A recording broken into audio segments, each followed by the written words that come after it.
The rosemary chicken was perfect, just the way Michael used to love it as a boy. I'd spent all afternoon preparing Sunday dinner, setting the table with my mother's china, arranging fresh flowers from my garden. The same ritual I performed every Sunday for 40 years, even after my husband passed, even after Michael got married and moved across town. Grandma, 6-year-old Lily burst through the door first, wrapping her arms around my waist. 4-year-old James followed, shyer but equally affectionate. "Hello, my darlings," I said, breathing in their sweet scent of playground dirt and strawberry shampoo. Behind them, Michael entered with his briefcase. He always brought work to Sunday dinner now, and behind him, Stephanie. My daughter-in-law stood in the doorway like she was entering a contaminated zone. Designer heels clicked on my hardwood floor as she surveyed my home with barely concealed disdain. After 3 years of marriage, she still looked at everything I owned like it might infect her with poverty or worse, ordinariness. "Hello, Stephanie," I said warmly. "You look lovely." She didn't respond, just moved to the far side of the living room, pulling out her phone. Michael kissed my cheek absently, already scrolling through emails. "Smells great, Mom," he said, not looking up. We gathered at the dining table, the children chattering about school while I served the meal I'd spent hours preparing. Stephanie pushed food around her plate, eating nothing, texting steadily. Michael ate mechanically, eyes on his phone. Only the children seemed present, telling me about their art projects and soccer games. Then it happened. Stephanie suddenly shoved her chair back, hand over her nose. "I can't do this anymore." Everyone froze. "Do what, dear?" I asked, though my heart already knew. "This," she gestured at me with disgust. "You smell like death and decay. It's unbearable. I can't have you around my children anymore." The words hung in the air like a toxic cloud. Lily's eyes went wide. James looked confused.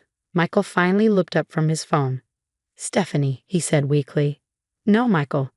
I've tried to be polite, but it's getting worse. She smells like something rotting, like old people and medicine," and she shuddered dramatically, "death." I set down my fork carefully, my hand surprisingly steady. "I see." "Mom uses lavender soap," Lily said in a small voice. "She smells like flowers." "Quiet, Lily," Stephanie snapped. "You don't understand. Your grandmother is unwell. The smell is probably some disease. It's not safe." I looked at my son, waiting, hoping, praying he would defend me, remember who I was, what I'd sacrificed for him. The nights I'd sat up with him through fever, the jobs I'd worked to pay for his college, the love I'd poured into every moment of his life. Michael shifted uncomfortably. "Mom, maybe you could see a doctor. Just to check." The betrayal was complete. "Of course," I said quietly. I stood folding my napkin precisely. "I'll go now. I don't want to make anyone uncomfortable." "Grandma, don't go." James reached for me, but Stephanie pulled him back. "Don't touch her," she hissed. "God knows what she's carrying." I gathered my purse, my dignity wrapping around me like armor. At the door, I turned back to see my family, my son avoiding my eyes, his wife triumphant, my grandchildren confused and upset. "I love you all," I said simply. "The leftovers are in the refrigerator." The drive home blurred through tears I wouldn't let fall until I was safely inside my car. Death and decay. The words echoed as I drove, each repetition a fresh wound. The irony was almost too much to bear. Yes, I smelled like death, because I spent my mornings volunteering at the hospice, holding hands of the dying, reading to those who had no one else. The antiseptic smell clung to me despite showers and perfume. Yes, I smelled like decay, because I spent my afternoons at the animal shelter, cleaning kennels, caring for abandoned dogs and cats, many of them elderly and incontinent. Yes, I smelled like medicine, because twice a week, I underwent chemotherapy for the pancreatic cancer that was slowly, quietly killing me. The cancer I hadn't told anyone about because I didn't want pity or forced affection. But Stephanie didn't know any of that.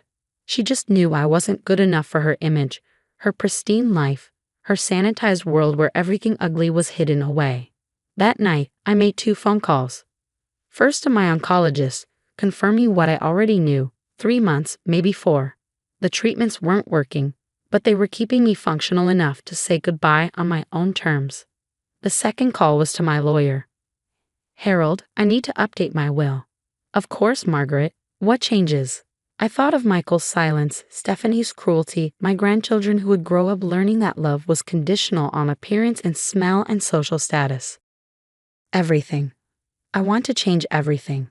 For the next month, I heard nothing from Michael. No calls, no texts, no Sunday dinners. I continued my routines, hospice, shelter, chemo. I added a new activity, organizing my affairs. $50 million is a lot of money to redistribute, but I had time and purpose. My husband had been a brilliant inventor, creating medical devices that saved lives. We'd lived modestly, investing everything, planning to leave a legacy for our family. Michael never knew the extent of it. We'd wanted him to build his own life, not wait for an inheritance. Now that inheritance would build something else entirely. I met with directors of charities, toured facilities, made plans. The hospice would get a new wing. The animal shelter would be rebuilt. A foundation would be established for families dealing with cancer. Scholarships for nursing students, funding for elder care programs. Each bequest was carefully planned, each dollar allocated to continue the work I'd done in life. If I smelled like death and decay, then death and decay would benefit from my passing. I was at the hospice, reading to Mrs. Chen when the call came. Unknown number. Hello? Mrs. Patterson. This is Lily. I'm calling from Emma's mom's phone. My granddaughter, whispering like a spy. Hello, sweetheart. Grandma, why don't you come to dinner anymore?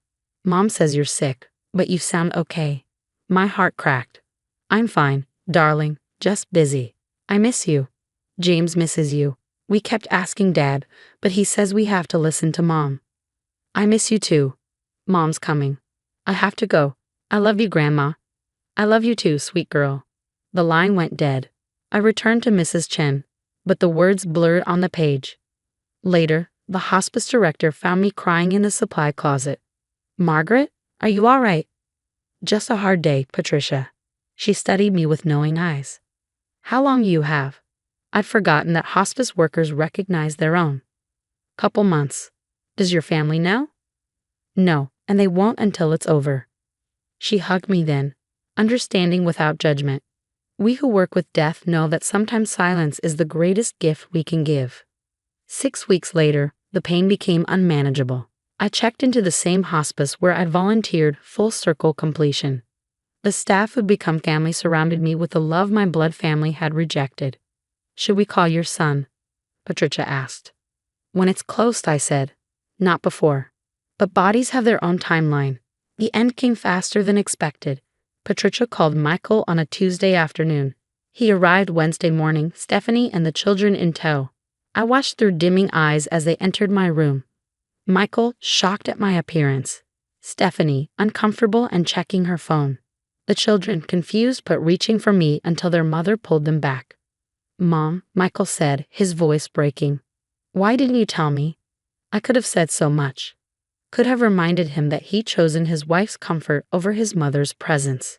Could have pointed out that I'd been dying all along, just more visibly now. Could have asked where his defense of me had been when I needed it most. Instead, I said, I didn't want to burden you. But Mom, it's all right, sweetheart. Everything is taken care of. What do you mean? Patricia entered then, my chosen family interrupting my biological one. Margaret, should I call Harold? Yes, please. Who's Harold? Stephanie asked, suddenly interested. My lawyer. The room electrified. Stephanie moved closer, Michael leaned in. Even the children sensed the shift in atmosphere. Harold arrived within an hour, briefcase in hand, documents prepared. He'd become a friend over the years, and his eyes were suspiciously moist as he greeted me. Are you sure? He asked quietly. Absolutely. He cleared his throat and addressed the room. Mrs. Patterson has asked me to review her will with the family present. Stephanie practically vibrated with anticipation. Michael tried to look somber but kept glancing at the briefcase. The estate of Margaret and Robert Patterson, valued at approximately $50 million. Stephanie gasped. Michael's mouth fell open. Will be distributed as follows. To the Mercy Hospice Foundation, $15 million for the construction of a new wing dedicated to serving terminal patients regardless of ability to pay. The room went silent. To the Second Chance Animal Shelter, $10 million for expansion and an endowment for perpetual operations. What? Stephanie's voice was shrill. Harold continued steadily. To the Patterson Cancer Support Foundation, newly established, $15 million to provide financial assistance to families dealing with cancer treatment. This is insane. Stephanie stood. Michael, do something. But Harold wasn't finished. To various smaller charities and individuals who showed Mrs. Patterson kindness in her final years, $5 million total, distributed as specified in Appendix A. And the family? Michael asked hoarsely. What about the family? Harold looked at me. I nodded. To Michael Patterson, my beloved son, I leave my mother's china, my wedding rings, and all photo albums and family memorabilia. May they remind you of times when love mattered more than appearances. That's it, Stephanie screeched. China and photos. To Lily and James Patterson, my grandchildren, I establish education trusts of $250,000 each to be accessible when they reach age 25, provided they complete 100 hours of volunteer service annually starting at age 16. Where's the rest? Stephanie demanded. There's still $5 million unaccounted for. Harold smiled grimly. The remaining $5 million will be used to establish the Patterson Foundation for Intergenerational Programs, bringing together elderly volunteers and at-risk youth. Because the elderly have much to offer, regardless of how they smell. Stephanie's face went white. She'd understood the message. You can't do this, she hissed at me. We're your family. No, I said quietly. Family shows up. Family doesn't banish you for smelling like the work you do. Family doesn't sit silent while you're called death and decay. Mom, please, Michael begged. I'm sorry. I should have defended you. I should have stood up to her. Yes, I agreed. You should have. Can't you change it? There's still time. Time. I smiled sadly. If I smell like death, Michael, it's because I've spent my time with the dying. If I smell like decay, it's because I've comforted abandoned creatures in their final hours. If I smell like medicine, it's because I've been fighting cancer alone while you sat at dinner tables I wasn't welcome at. You were sick. All this time, but you were too busy protecting your wife's delicate nose to notice your mother was dying. Lily broke free from Stephanie and ran to my bed. I don't care how you smell, Grandma. You smell like love. I touched her face gently. Remember that, sweetheart. Remember that love sometimes smells like hard work and sacrifice in places that aren't pretty. This is elder abuse, Stephanie threatened. We'll contest this, Will. You weren't in your right mind. Actually, Harold interjected, Mrs. Patterson has been remarkably clear-minded. Everything is documented, video recorded, and witnessed. She's of sound mind and has every right to distribute her assets as she sees fit. Assets she didn't earn, Stephanie spat. Her husband's money. Money that became hers when he died 10 years ago. Harold cut her off. Money she could have spent on herself, but chose to save and grow. Money that will now serve thousands instead of filling your shopping bags. Patricia approached. I'm sorry, but Mrs. Patterson needs rest. You'll need to leave. As they gathered their things, Stephanie turned for one last attack. You're dying alone. Surrounded by strangers instead of family. I looked around the room, at Patricia, who'd held my hand through countless painful nights. At Harold, who'd become a true friend. At the nurses who'd loved me not for my money, but for my service. At the therapy dog curled by my bed, unconcerned with how I smelled. No, I said peacefully. I'm dying surrounded by people who see me, not my bank account. Who value me, not my estate. Who love me, smell and haul. They left in a flurry of threats and tears.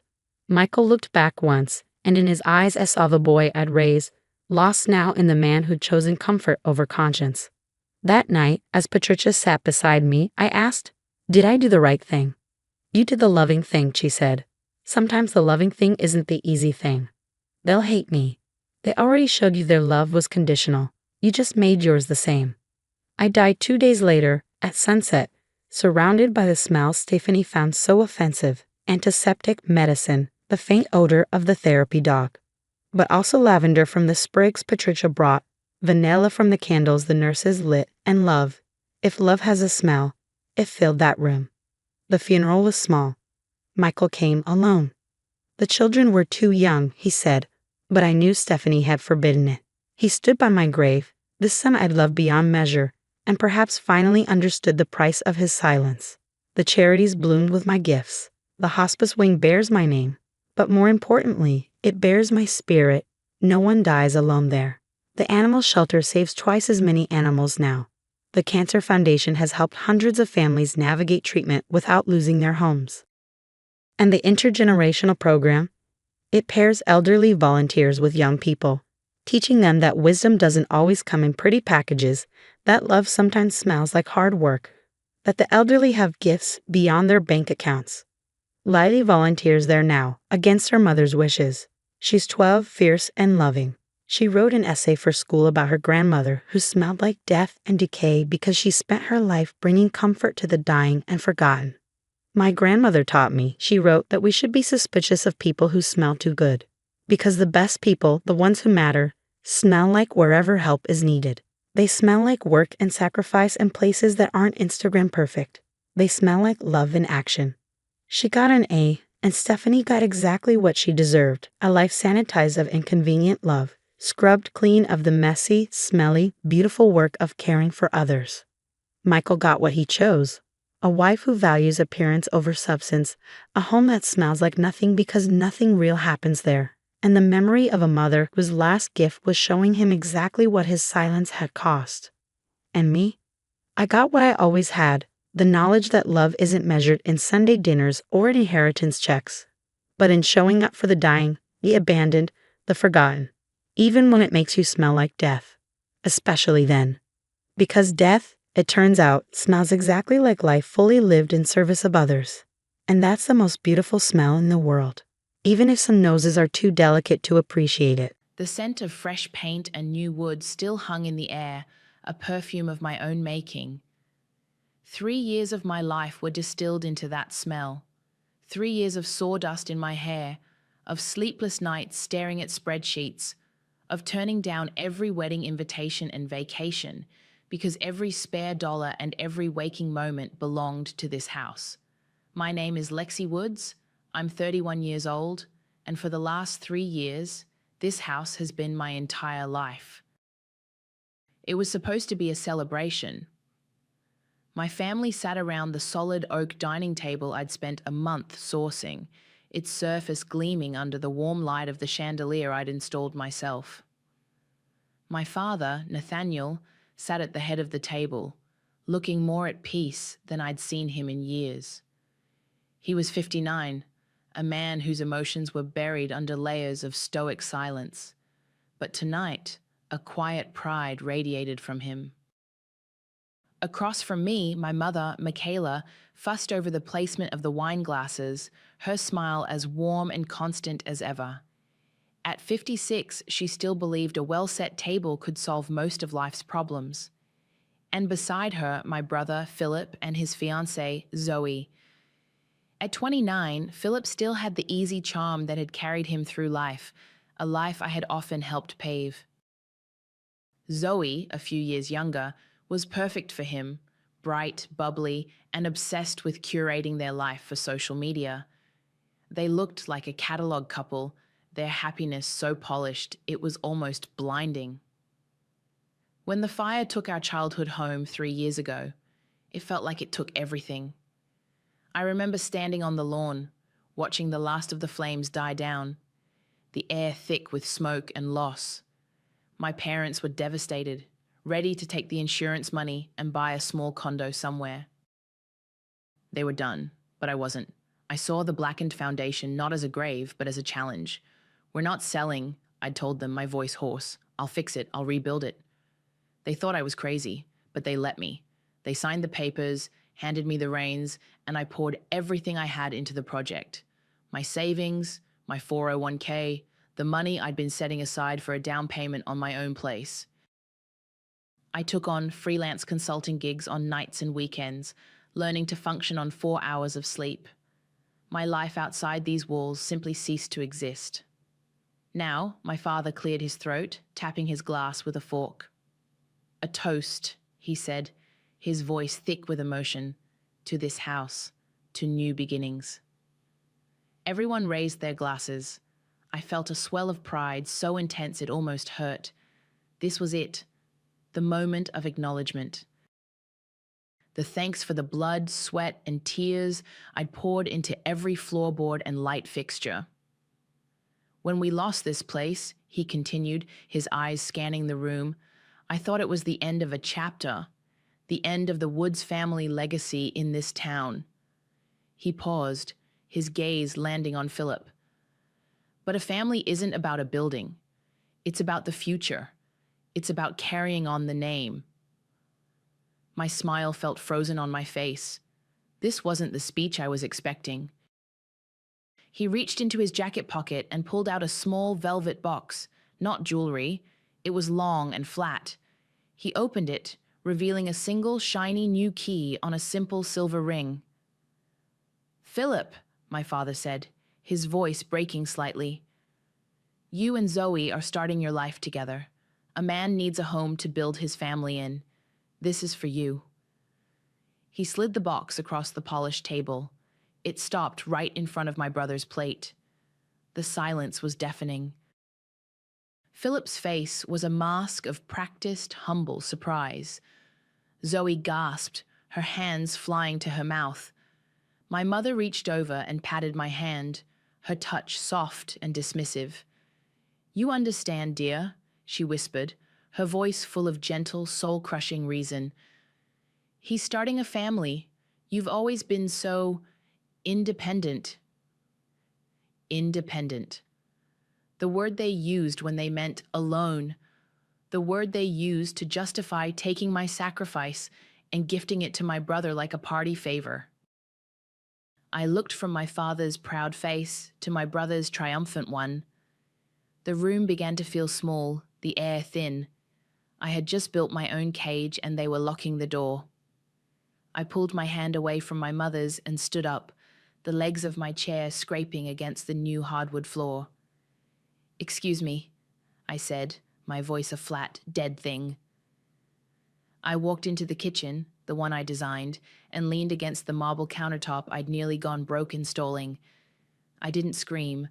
I didn't cry. I just felt a profound, chilling emptiness. The person who had walked into this dinner was gone, and someone colder was taking her place. My phone buzzed on the counter, an unsaved number. I almost ignored it, but I needed a distraction, a reason to not march back in there and burn the whole thing down again with my bare hands. I answered. Hello? Lexi Woods? A man's voice asked. It was cheerful, professional. Riker Price calling. We haven't spoken, but I'm your agent on the property transfer. Just wanted to let you know we have a fantastic offer on the table, well over asking. With that, the default process has officially begun. Default process. The words echoed in the sterile silence of the kitchen, a perfect, legal, and lethal counterpoint to the cheerful clinking of glasses from the dining room. Riker's call wasn't a surprise. It was a trigger, one I had set myself months ago, hoping I'd never have to pull it. The memory was sharp and clear. I was sitting in my best friend Ciara's office, the scent of old books and expensive coffee a comforting armor. It was 6 months ago when the construction costs had ballooned, threatening to swallow the last of the insurance money and my entire life savings. I'm out of cash, Ciara, I'd said, pushing a stack of invoices across her desk. The project is 80% done, but the last 20% is going to cost another $100,000 I just don't have. Ciara, ever the pragmatist, leaned back in her leather chair. At 30, she was already a partner at her firm, her mind as sharp as the crease in her trousers. So you ask your parents for the money. They have investments. They'll say no. They think I've been reckless with the budget. I scoffed. They have no idea what a custom build actually costs. Then you're stuck, she said, her expression softening. Lex, you can't keep setting yourself on fire to keep them warm. Maybe it's time to let it go. No. The word was iron. I'm finishing it. I just need to protect myself. I slid another document toward her. I'm taking out a private loan from myself to the estate. I'll use my investment portfolio as collateral to free up the cash. I need you to draw it up. Make it ironclad. Sierra picked up the paper, her eyes scanning the terms I had drafted. A demand loan secured by the property itself, with a default clause. Lexi, this is aggressive. It says here that if the borrowers, your parents, transfer the asset for personal use without your express written consent, the loan is immediately called. If they can't pay it back in full within 24 hours, ownership of the collateral, the house, transfers to you. Entirely. That's the point, I'd said. It's an insurance policy. It guarantees that the house remains the family's, not just one person's. It stops them from ever selling it out from under me or, I don't know, doing something stupid. Like giving it to Philip? She'd asked, her gaze knowing. I didn't answer then. I didn't want to believe they would. I just wanted protection. Now, standing in the kitchen I built, that protection was about to become a weapon. What I hadn't planned for was revenge. But when the universe hands you a betrayal that perfect, you don't turn your back on it. It's not just an opportunity, it's a mandate. I could hear my mother's light laughter from the other room. A memory surfaced of her signing the loan document at this very counter a few months back. Nathaniel had just grunted and signed where I pointed, but Michaela had paused, her pen hovering over the paper. This is all so complicated, dear, she'd said. It's just a formality to finish the house, right? You'd never go that far. Her words hung in the air. She knew. She must have had some inkling of what she was signing, some vague understanding that I was tying my own money to the deed. She knew, and she stood by and watched my father give my life's work away anyway. The betrayal wasn't just my father's blindness, it was my mother's complicity. I ended the call with Riker without another word. My hands were steady as I opened my phone. First, I saved the screenshot of the call log. Then, I opened my email and forwarded the thread with my father, where I explicitly stated the final funds were a loan against the property. I pulled up the video file from the discreet security camera I'd installed in the dining room, the one that captured every word of my father's speech, every triumphant smile on my brother's face. I was building a case. My loyalty to my roots, to the idea of family I had nearly bankrupted myself for, was a corpse cooling on the floor. There was nothing left to be loyal to. I opened my messages and found Kiara's name. My thumb hovered over the screen for a single final beat. The laughter from the dining room rose again, oblivious and carefree. They were celebrating their future in my house. My message was short, cold, and final. Execute the ownership transfer. I'm done playing nice. It took less than 48 hours for the bomb to detonate. I didn't go back to my apartment after the dinner. I couldn't. I checked into a hotel, a sterile, anonymous room with a view of the city skyline, and I waited. The first call came from my mother on Saturday morning. Her voice was a frantic, weeping mess. Lexi, a man just came to the door. He gave us papers, legal papers. It's some kind of mistake, isn't it? You have to call our lawyer, fix this. There's no mistake, Mom, I said, my voice even. And Chiara is my lawyer, not yours. I hung up before she could start pleading. The second call, an hour later, was from my father. His tone wasn't frantic. It was cold, coiled with fury. Be at the house in an hour, Alexandra. You will explain this nonsense to my face. A demand, not a request. He hung up before I could respond. Philip didn't call. He sent a barrage of texts, each one more unhinged than the last. What the hell did you do? This is insane. You can't be serious.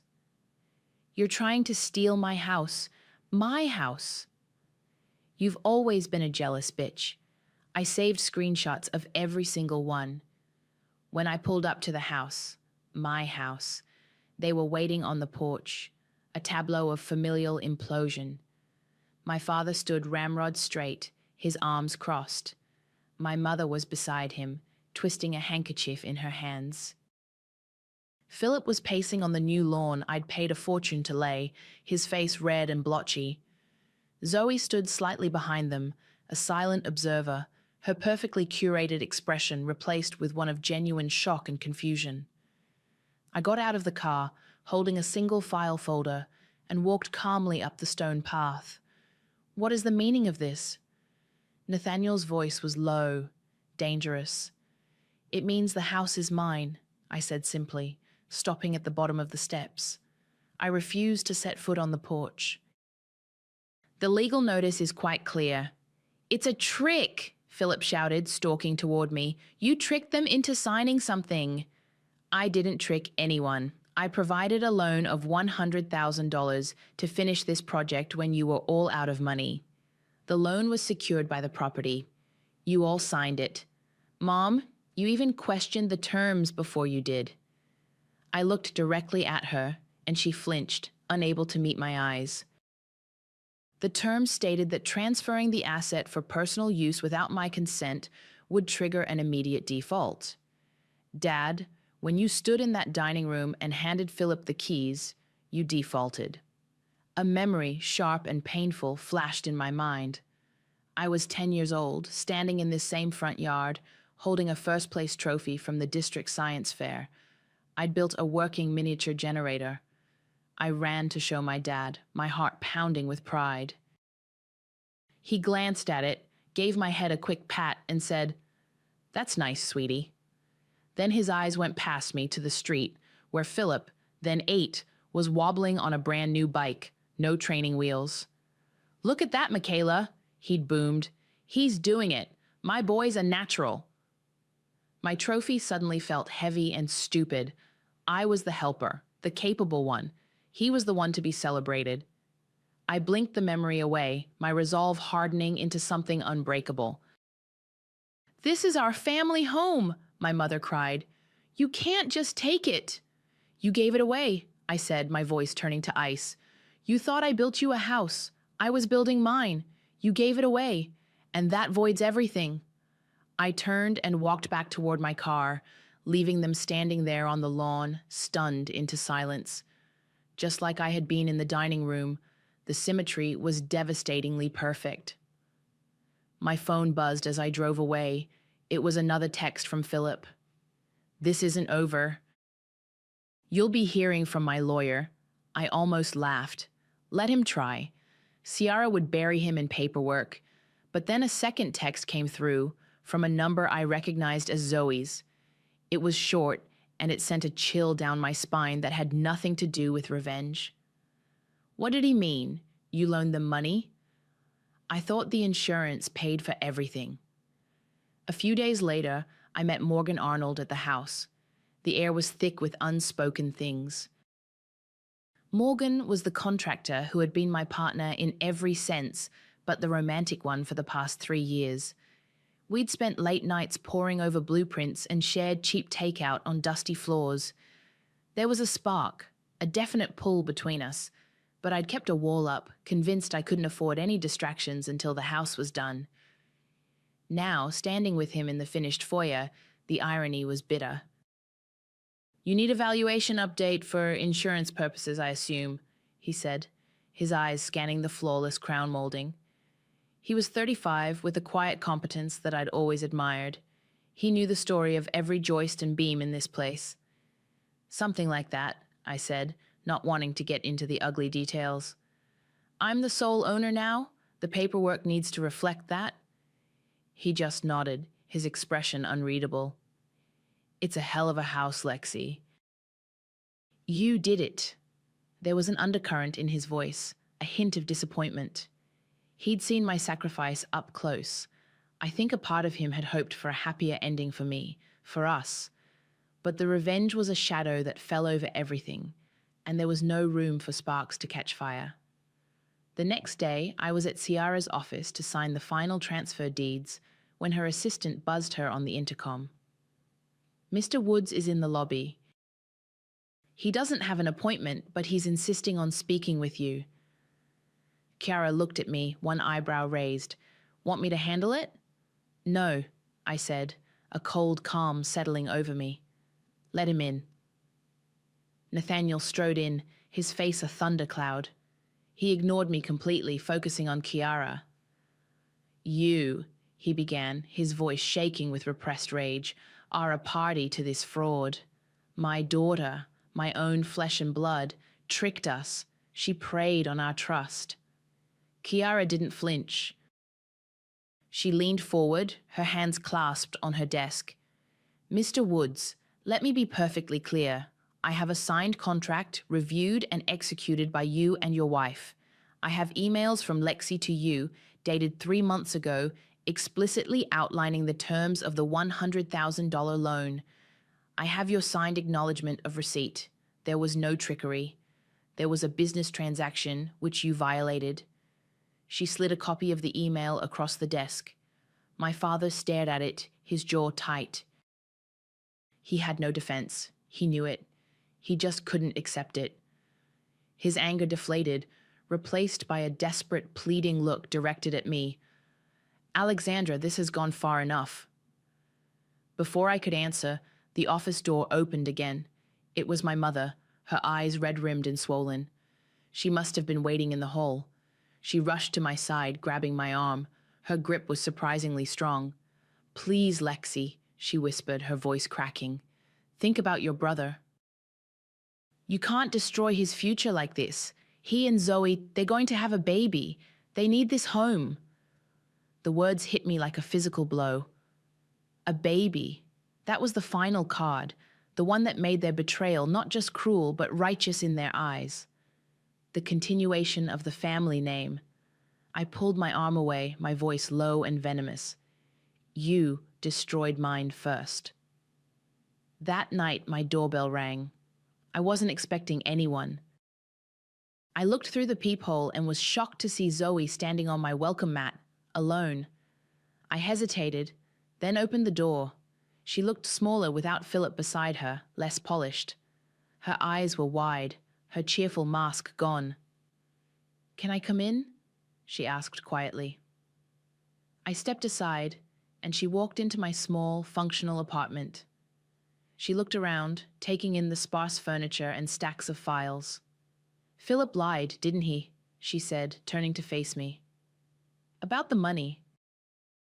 He told me the insurance covered everything and that you were just managing the project to be helpful. I nodded. The insurance ran out a year ago. The last 100,000 was mine. She sank onto my sofa, looking defeated. He lies about money. He lies about a lot of things. She took a deep, shaky breath and looked up at me, her eyes glistening. I'm not pregnant, Lexi. He told me to say I was. He said it was the only way to convince your parents to give him the house, to secure our future. The confession hung in the air between us, ugly and raw. This wasn't just a family squabble, it was a foundation of deceit. Zoe, the bubbly fiancée, was just another pawn in my brother's lifelong game of getting what he wanted. She looked around my apartment again, then back at me, a strange, searching expression on her face. This whole time I thought you were building a monument to your family, she said, her voice barely a whisper. But that's not it, is it? Did you ever actually love this house? Or did you just want it to love you back? Zoe's question haunted me long after she left. Did you ever actually love this house? Or did you just want it to love you back? The truth was, I didn't know anymore. The house had become a symbol of my sacrifice, and now it was a symbol of my victory. But love? That emotion felt like it belonged to a different person, a more naive version of myself who thought hard work and loyalty would be rewarded. To erase any lingering sentiment, I threw myself into the business of it all. I called Riker Price, the eccentric but ruthlessly effective real estate agent who delivered the news that started this avalanche. I want to sell, I told him over the phone. Fast. Hold your horses, killer, Riker said, his voice crackling with energy. A property like that in this market, we don't rush, we strategize. Let's start with an open house, generate some buzz. Let the neighbors see what you've done with the place. He was right. The best way to make my victory public was to put a for sale sign on the front lawn. The news that I was selling the house spread through our small town like wildfire. It was one thing to take the house back. It was another thing entirely to cast it out of the family forever. My phone buzzed with texts from cousins and old family friends, most of them thinly veiled accusations. I'm so sorry to hear what's happening. Your family must be devastated. Philip, predictably, took the fight public. He gave a tearful interview to the local newspaper, painting himself as the wronged son whose dream of a family home was stolen by a greedy, vindictive sister. He conveniently left out the part about the loan and the lies. My parents backed his story, their quotes dripping with sorrow and disappointment in the daughter they no longer recognized. They were launching a PR smear campaign, and it was working. People I'd known my whole life were looking at me with pity and disdain. Even Morgan called. "Lex, I saw the article," he said, his voice cautious. "Is this really how you want to do this?" "They made their choice," I said, my voice harder than I intended. "Now I'm making mine." The emotional toll was heavier than I'd expected. I felt isolated, a villain in a story where I was supposed to be the hero. But every time I felt a flicker of doubt, I remembered the look on my father's face as he handed Philip the keys. I remembered my mother's gentle, dismissive pat on my hand, and I doubled down. I would not stop until everyone knew the truth. The day of the open house, Riker was in his element, charming potential buyers and extolling the virtues of the custom millwork. I stayed in the background, watching strangers walk through the rooms I had bled for. They saw a beautiful house. I saw a battlefield. Riker found me in the kitchen, leaning against the marble countertop. "We've got 3 offers already, all over asking," he said with a grin. "But I've been running some numbers. You know, you could make a fortune renting this place out. Long-term, short-term, corporate lets. The income potential is staggering. Selling is a one-time payout. Renting, that's a legacy." Legacy. The word my father had used. The irony was thick enough to choke on. Before I could answer, Riker handed me a stack of mail that had been delivered that morning. "Mostly junk and bills for your folks," he said. I sifted through the envelopes, my fingers stopping on one. It was a large manila envelope with no return address. My name was written on the front in my mother's familiar looping cursive. I tore it open. Inside was a single piece of paper, yellowed with age. It was a child's drawing, done in crayon. A lopsided, smiling house with a stick figure family standing in front. My family. The son in the corner had a cheerful, goofy face. At the bottom, in shaky, first-grade letters, was a label, "Lexi's Home Forever." I stared at the drawing, at the ghost of a happy little girl who believed in forever. She had loved this house unconditionally, and I had just put a price tag on it. The cold, hard certainty I had wrapped around myself began to crack, and for the first time since that celebratory dinner, I felt a devastating wave of grief. The crayon drawing felt like a relic from another life. It rattled me more than the smear campaign or my mother's tears. I needed perspective from someone who understood the brutal intersection of family and business. That led me to Lily Gonzalez's office.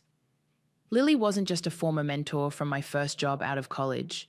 She was a real estate mogul who had built an empire from nothing, navigating deals and betrayals that would make my family drama look like a schoolyard spat.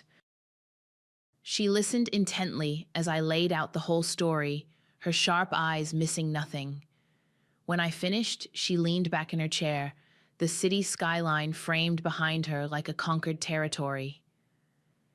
"You won, kid," she said, her voice devoid of sentiment.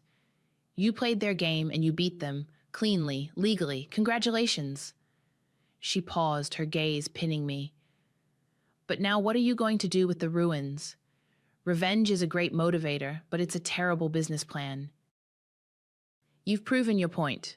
Now you have to decide what the point was. Her words echoed Riker's. Legacy. I'd been so focused on the transactional nature of my revenge, taking back what was mine, that I hadn't considered what came after. Was I becoming the thing I hated?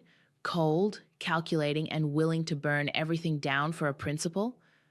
Meanwhile, the ruins of my family were collapsing in on themselves.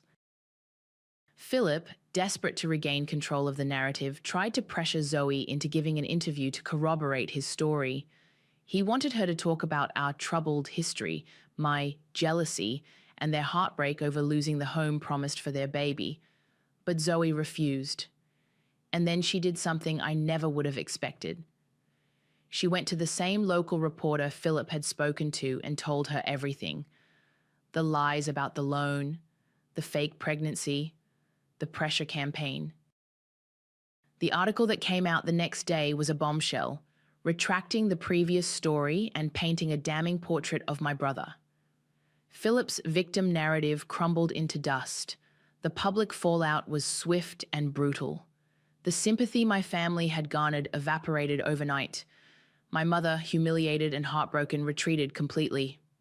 My aunt called me, frantic, saying Michaela wouldn't leave her room or answer the phone. She was adrift in a sea of guilt and shame, haunted by the choices that had led us here. A few days later, Morgan stopped by my apartment. He was holding a large envelope. "Final paperwork on the valuation," he said, avoiding my eyes. "Everything signed off."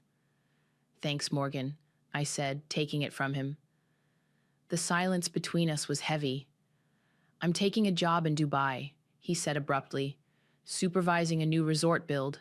I leave next week." "Wow," I managed, surprised by the pang of loss I felt.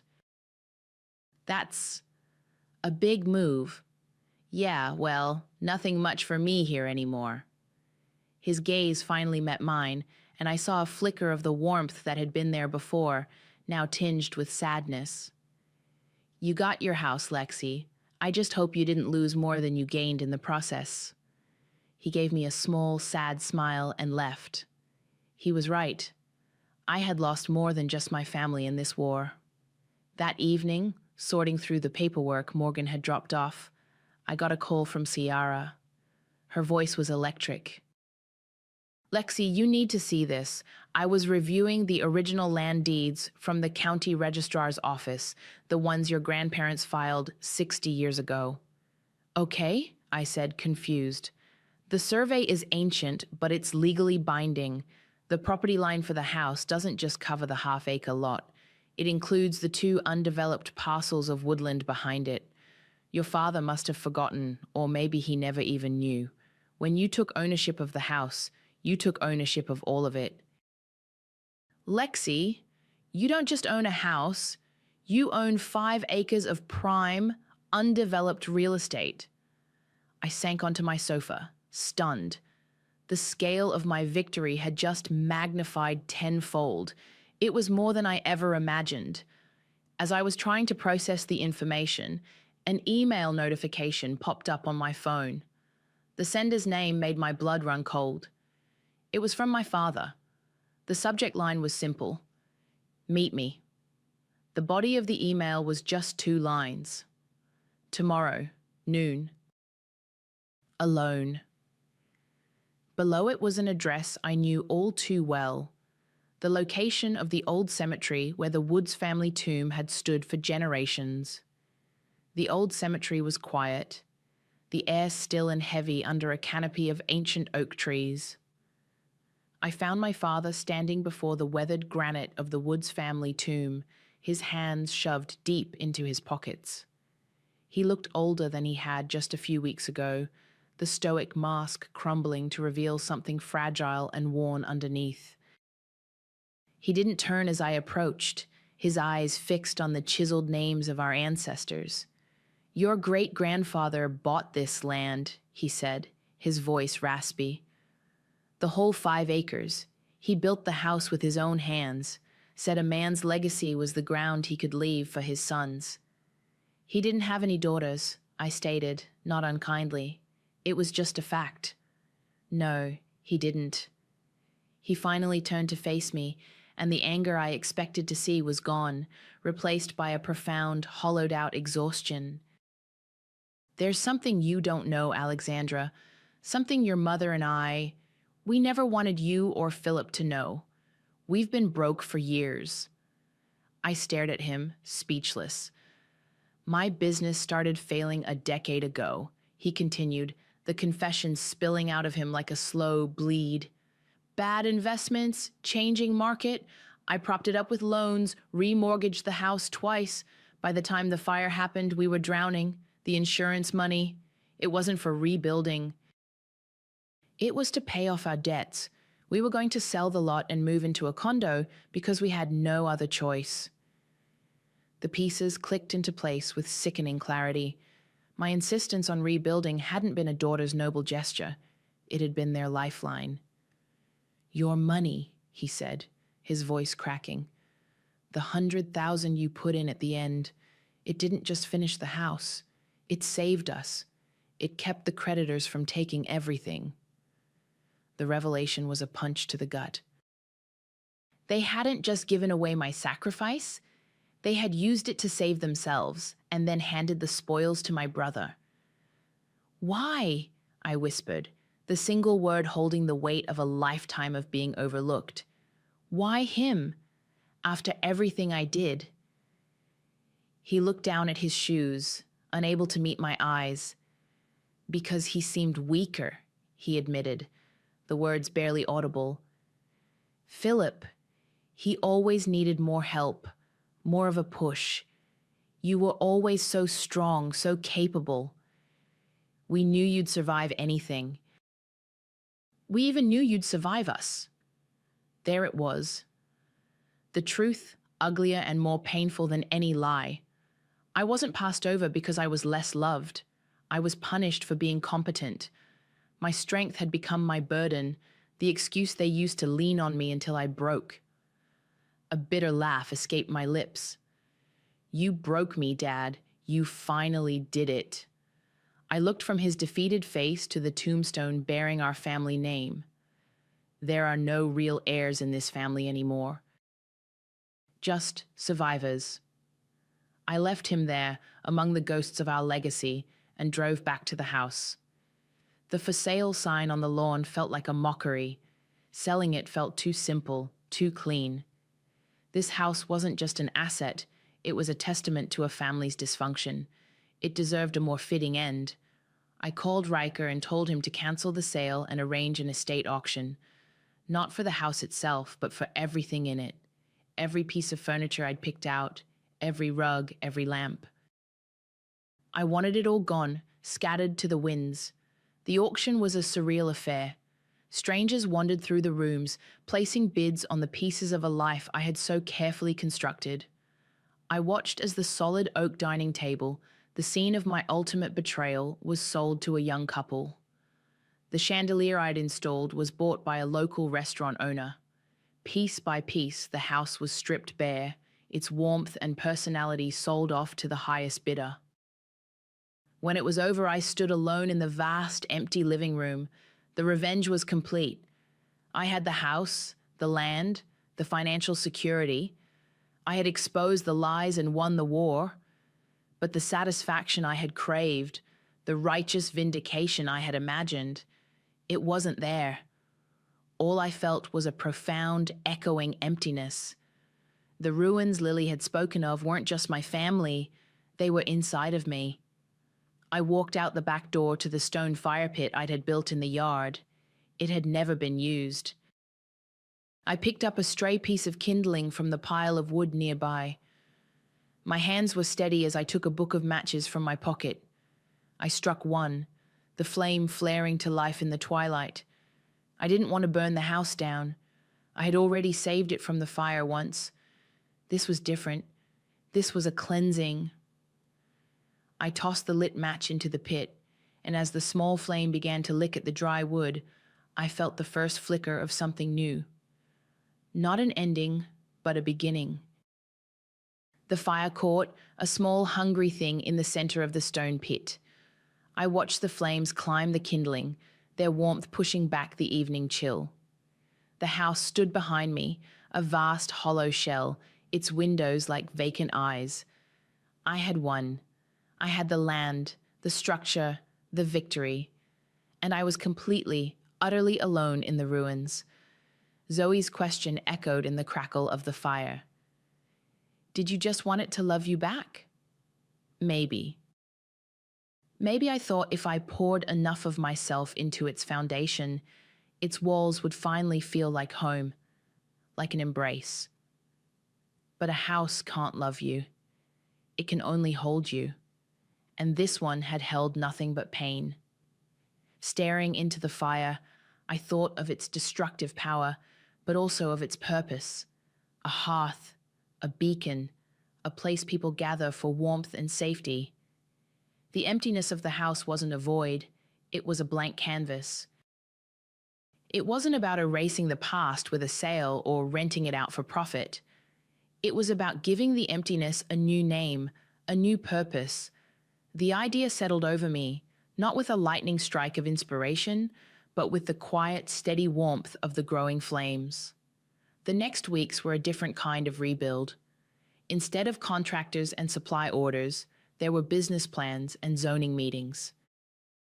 Ciara was invaluable, helping me navigate the legalities of converting a residential property, leveraging the extra acreage for gardens and quiet walking paths. I wasn't just building a structure anymore, I was building a sanctuary, a place for women who, like me, needed to find their way back from their own fires. I called it the Phoenix House. My family remained a distant silence. I saw my mother and Philip once, from a distance, walking into a grocery store. They looked like a quiet, wounded pair, leaning on each other in a world I was no longer a part of. There was no anger left in me, only a dull ache of finality. We were strangers now, bound by blood and a history that was too broken to repair. A postcard arrived one afternoon, tucked into a stack of business mail. The picture was of a futuristic skyline I recognized as Dubai. The message on the back was short, written in Morgan's familiar script. You found your fire. Don't let it consume you. I smiled, a genuine, unburdened smile. He was right. I had been so close to letting it burn me down to the studs.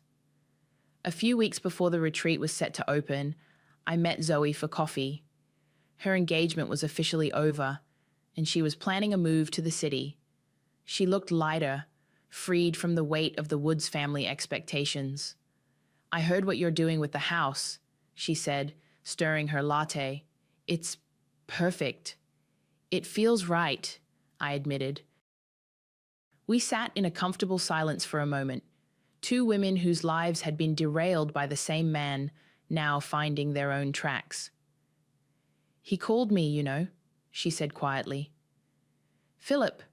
He tried to apologize, but it wasn't for the lies. It was for getting caught. I nodded. It was the most Philip thing I could imagine. We're both free, I guess, she said with a small, wry smile. We were. Free from the roles we'd been cast in, free to build something new. The morning the Phoenix House officially opened, I stood on the front porch, the same porch where my family had stood in judgment. The oak dining table was gone, replaced by comfortable armchairs. The rooms were filled not with ghosts, but with the promise of healing. The first residents were arriving, women with stories of loss and resilience etched onto their faces. Revenge is a clean, sharp thing. It has a beginning and a definitive, satisfying end. It gave me closure, a sense that the scales had been balanced, but standing there, watching the sun rise over the trees on my land, I realized the hollowness I'd felt after the auction was gone. It had been replaced by something quieter, stronger. Revenge gave me closure, but purpose gave me peace. I watched the sun crest the horizon, its light spilling across the lawn, glinting off the new, simple sign by the driveway. My kingdom. Not won in a war against my family, but reclaimed from the ashes of who I used to be. And for the first time in a very long time, I felt like I was finally home. For 10 years, I paid for a house that was never meant to be mine. I just didn't know it until my brother's wedding. My name is Leah. I'm 34, and for the last decade, I've been the sole financial caretaker of my family's lake house, a crumbling, 2-story money pit my grandfather built with his own hands. It started after college. My parents, Corbin and Evangeline, sat me down and explained that the property taxes and upkeep were becoming a burden. They were in their mid-50s then, planning for retirement. My brother, Graham, 2 years my junior, was busy finding himself, which was a decade-long project funded by a parental grant. I, on the other hand, had a stable job and a spreadsheet for everything. I was the responsible one. Just for a little while, sweetie, my mother had said, her hand patting mine, until we're on better footing. The house will be yours one day, of course. You're the one who loves it. So I agreed. For 10 years, a little while meant my entire 20s and a chunk of my 30s. It meant a new roof I paid for in installments. It meant an emergency plumber on a Thanksgiving weekend when a pipe burst. A call I took while my family was 3 states away visiting Graham. It meant property tax bills automatically deducted from my account every 6 months, a line item I barely noticed anymore. It was just the cost of my future. That future dissolved under the twinkle lights of a rented marquee. Graham's wedding to Amy was a lavish affair my parents had happily co-signed a loan for. He stood at the altar, beaming, looking every bit the golden boy he'd always been. At 32, he'd finally landed a commission-only sales job he was sure would take off any day now. Amy, sweet and unassuming at 31, looked at him like he'd hung the moon. I sat at my table, nursing a glass of overpriced champagne, and watched my parents watch him. The pride radiating from them was a physical force. It was the same look they'd given him when he'd gotten his driver's license, and the same one they'd given him when he'd finally graduated college after 6 years. For me, they had polite smiles and checklist questions. Is your job going well? Have you renewed your lease? Are you saving enough? After the dinner plates were cleared, my father, Corbin, a proud man of 65, tapped a fork against his glass. He cleared his throat, his voice booming with patriarchal authority. I'd like to make a special announcement, he began, beaming at the newlyweds. Evangeline and I have been thinking about the future, about legacy. Graham, you're the man of the family now. A cold knot formed in my stomach. I knew that phrase. It was the same one he'd used to justify giving Graham the better car, the bigger room, the last of the dessert. And a man needs a foundation to build upon, my father continued. He pulled a large manila envelope from his jacket pocket and held it up.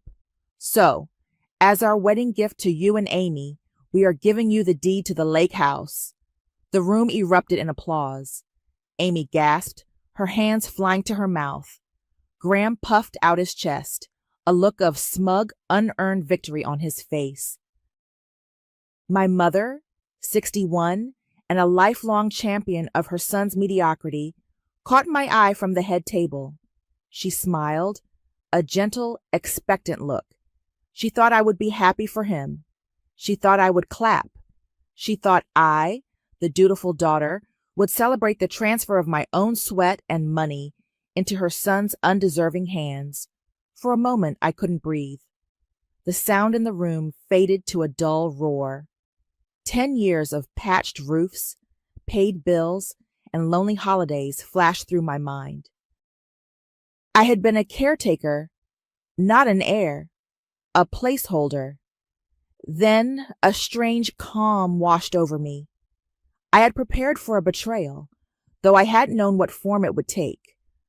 I stood up, my movements slow and deliberate. I picked up my clutch from the table, the crisp edge of the folded paper inside a familiar comfort. All eyes turned to me as I walked toward the gift table. My family's smiles faltered, confusion clouding their faces. I ignored them. I walked past the blenders, the air fryers, and the honeymoon fun box. I took out the single sheet of paper from my purse, an official notice from the county clerk's office, and placed it squarely on top of the manila envelope containing the deed. My father was the first to reach it. He picked it up, his brow furrowed. "What is this?" I turned to face my brother, my voice even and clear, cutting through the silence. "The house isn't yours." "It's not theirs to give." "Leah, what have you done?" my mother whispered, her face pale with horror. "What you taught me to do," I said, looking from her to my father. "I was responsible." I let my gaze settle on Graham, who was staring at the paper in my father's hand, his perfect day cracking apart. "I stopped paying the property taxes 6 months ago," I announced to the silent room. "The county tax auction was last Tuesday." "Congratulations on your gift." The silence that followed my announcement was heavier than any applause. For a few seconds, the wedding guests were frozen, a tableau of confused smiles and half-raised glasses. Then my father's face, which had been slack with shock, hardened into a mask of pure fury. "You're lying," Corbin hissed, his voice low and dangerous. He crumpled the foreclosure notice in his fist. "This is some kind of sick joke." "It's a public record," I replied, my own voice unnervingly steady. "You can look it up on the county website, parcel numbers on the top right." The chaos erupted. My mother, Evangeline, rushed to my side, her hands fluttering near my arms as if she wanted to shake me, but couldn't bring herself to touch me.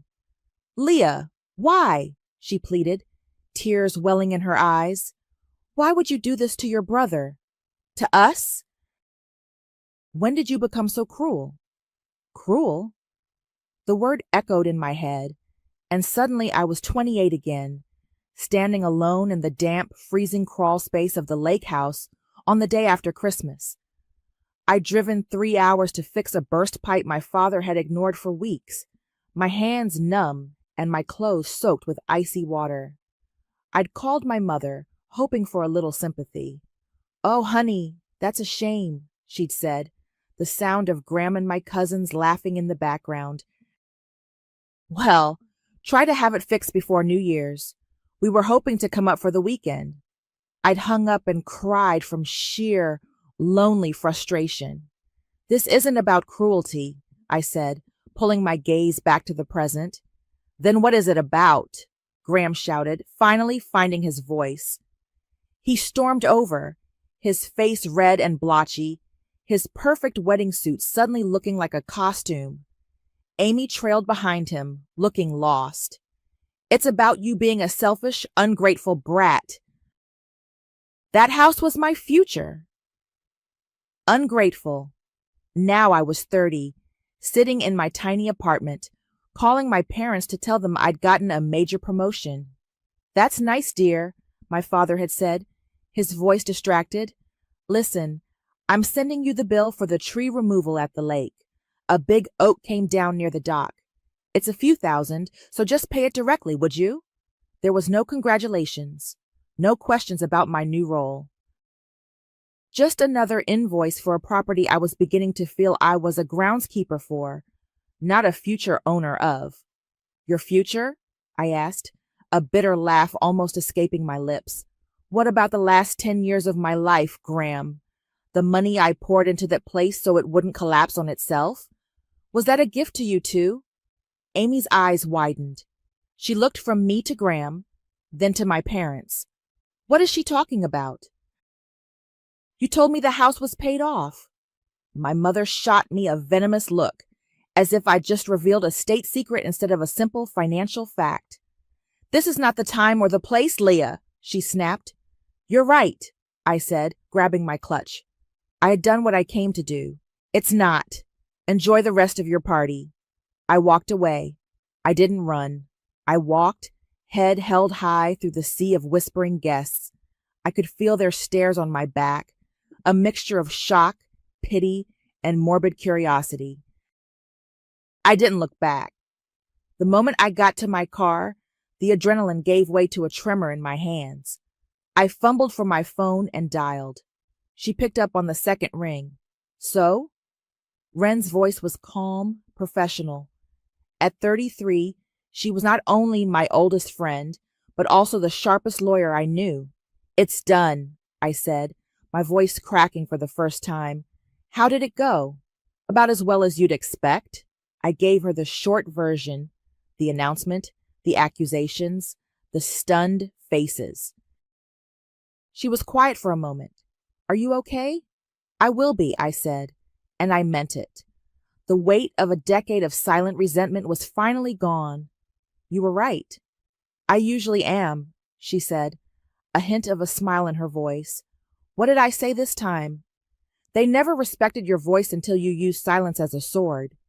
I repeated the words she told me 6 months ago, when I'd first come to her with this insane, terrifying plan. It was her legal guidance that had assured me I was breaking no laws, only promises they never intended to keep.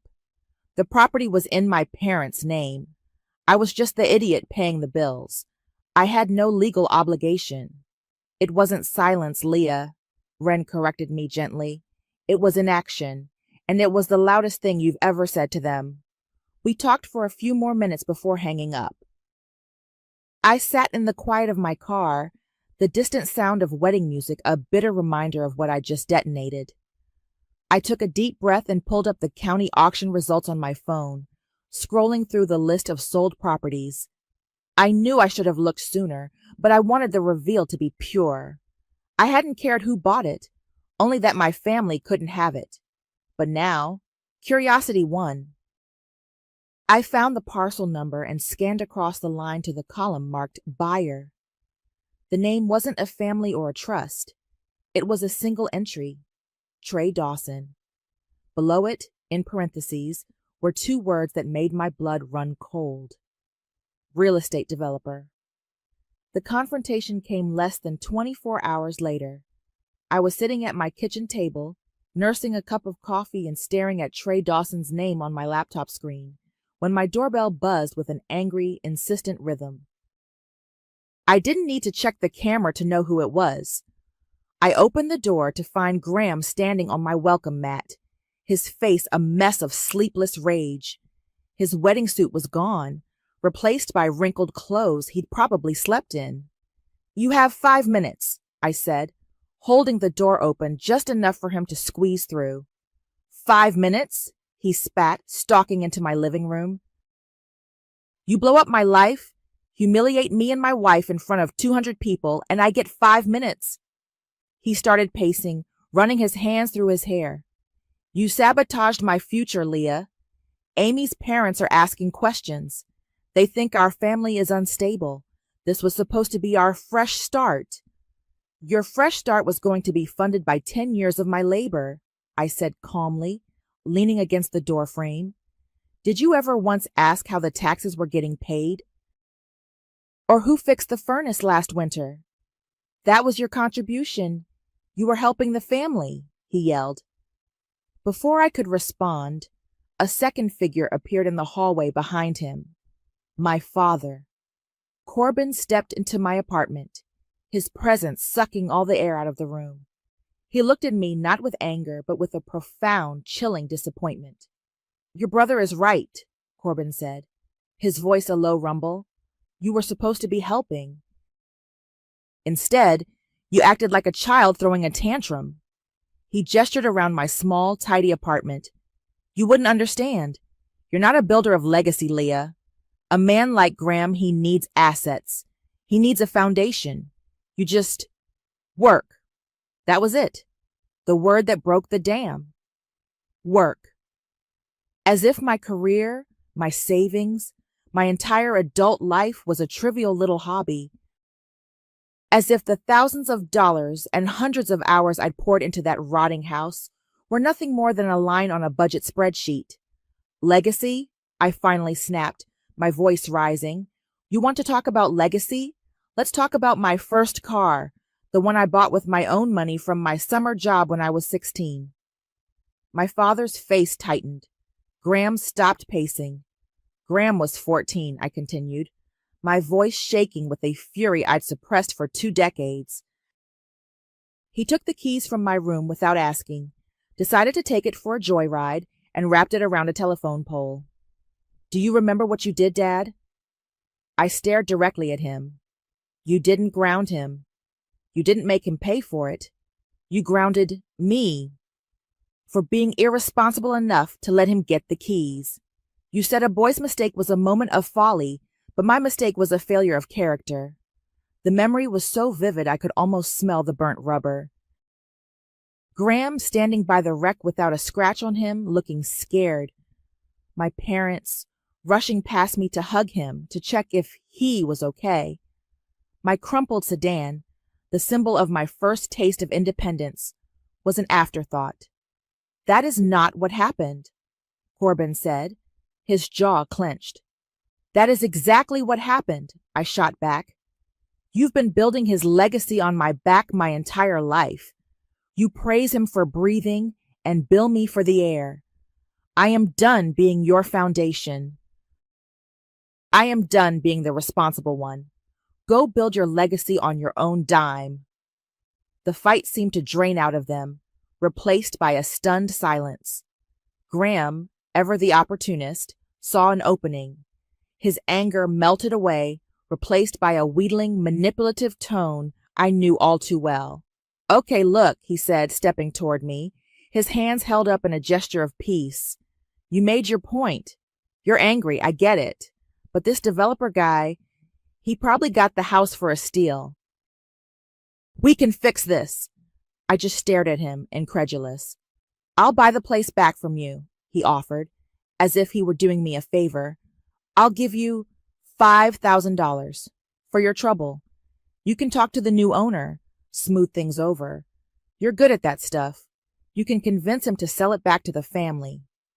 $5,000 for 10 years of my life. He wanted me to clean up the mess he believed I'd made, and he was offering me pennies on the dollar for the privilege. Get out, I said, my voice dangerously quiet. Leah, just be reasonable. Get out, both of you. I opened the door and pointed. My father gave me one last look of disgust and walked out. Graham lingered, his eyes pleading. Don't do this to me. I slammed the door in his face and leaned against it, my body trembling with rage and a strange, terrifying sense of release. My phone buzzed on the counter. I picked it up, expecting it to be my mother. It wasn't. It was a text from a number I hadn't seen in years, my cousin, Delaney. Leah, I heard about the wedding. It's all over the family grapevine. Listen, I know something about that house, something you need to know. Let's talk. I met Delaney the next day at a quiet coffee shop halfway between our apartments. At 29, she was the youngest of my cousins and the one who'd escaped the family's gravitational pull most successfully. She'd moved away for college and never really come back, maintaining a polite but firm distance.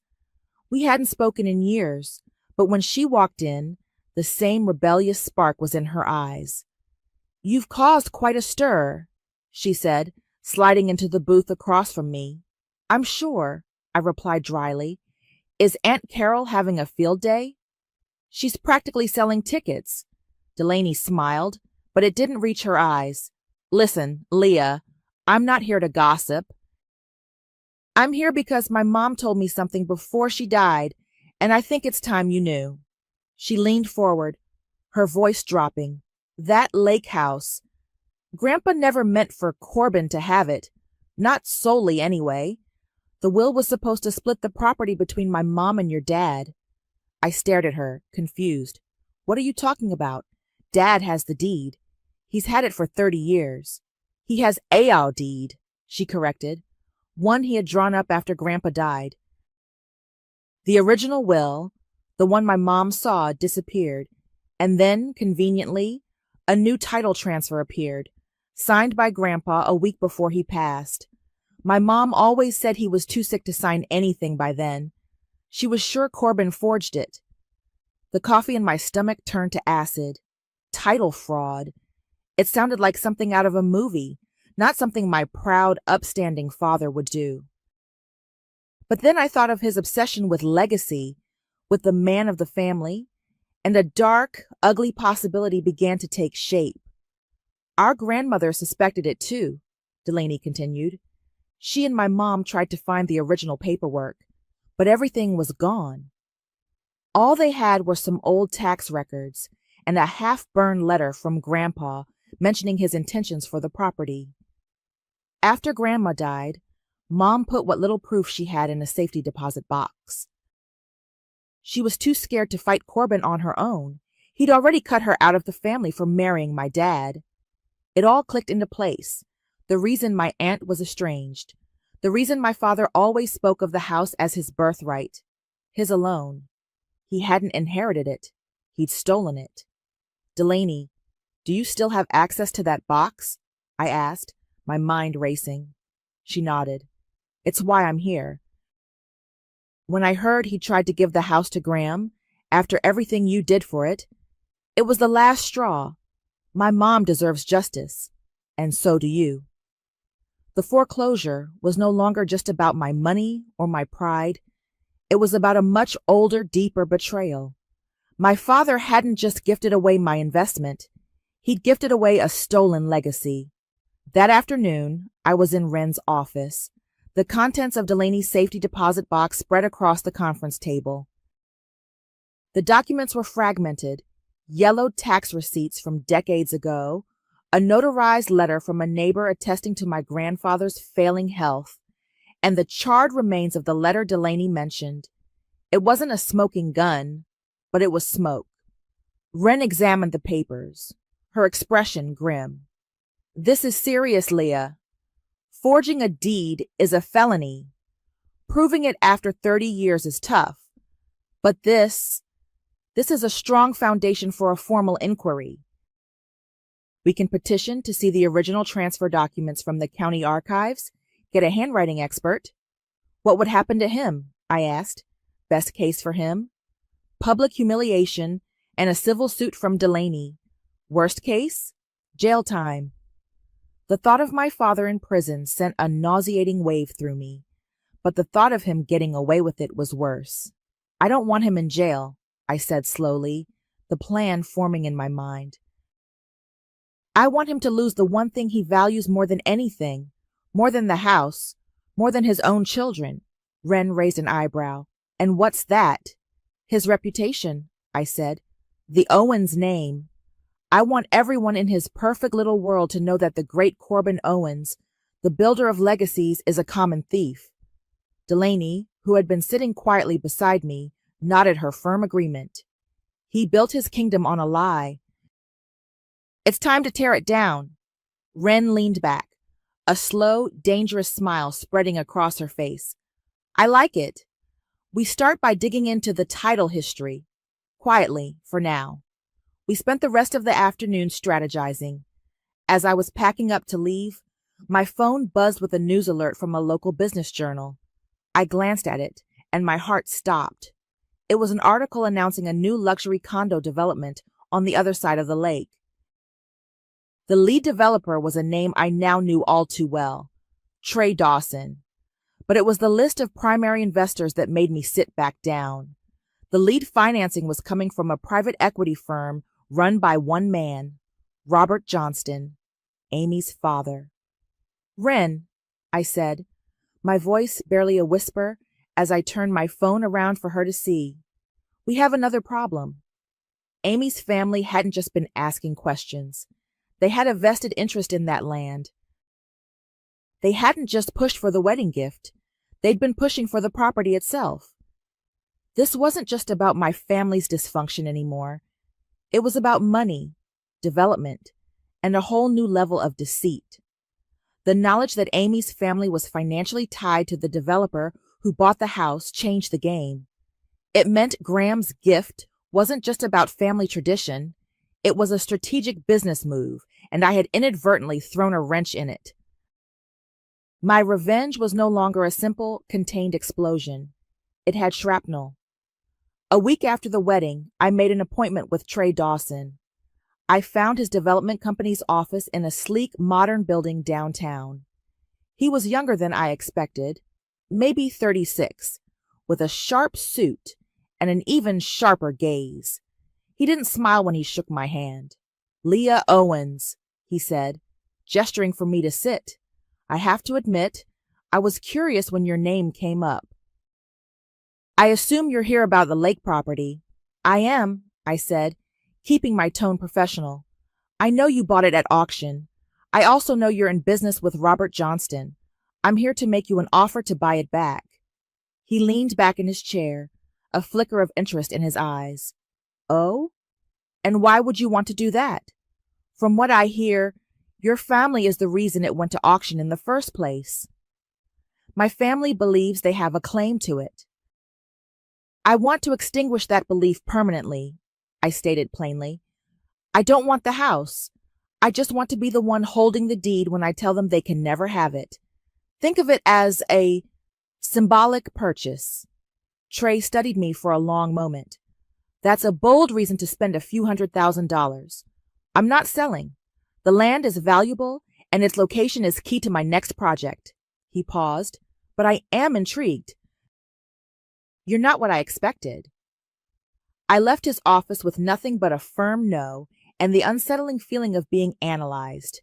My goal wasn't to get the house, but his refusal still stung. It was another door closed. The next move was Wren's.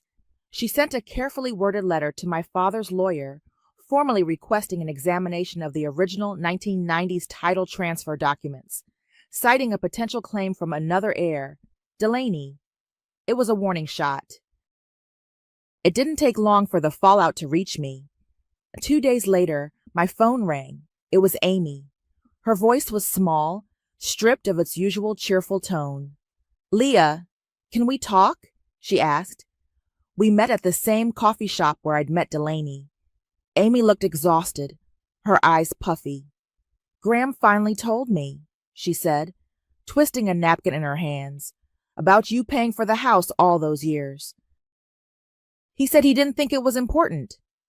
"He has a habit of omitting details that make him look bad," I said.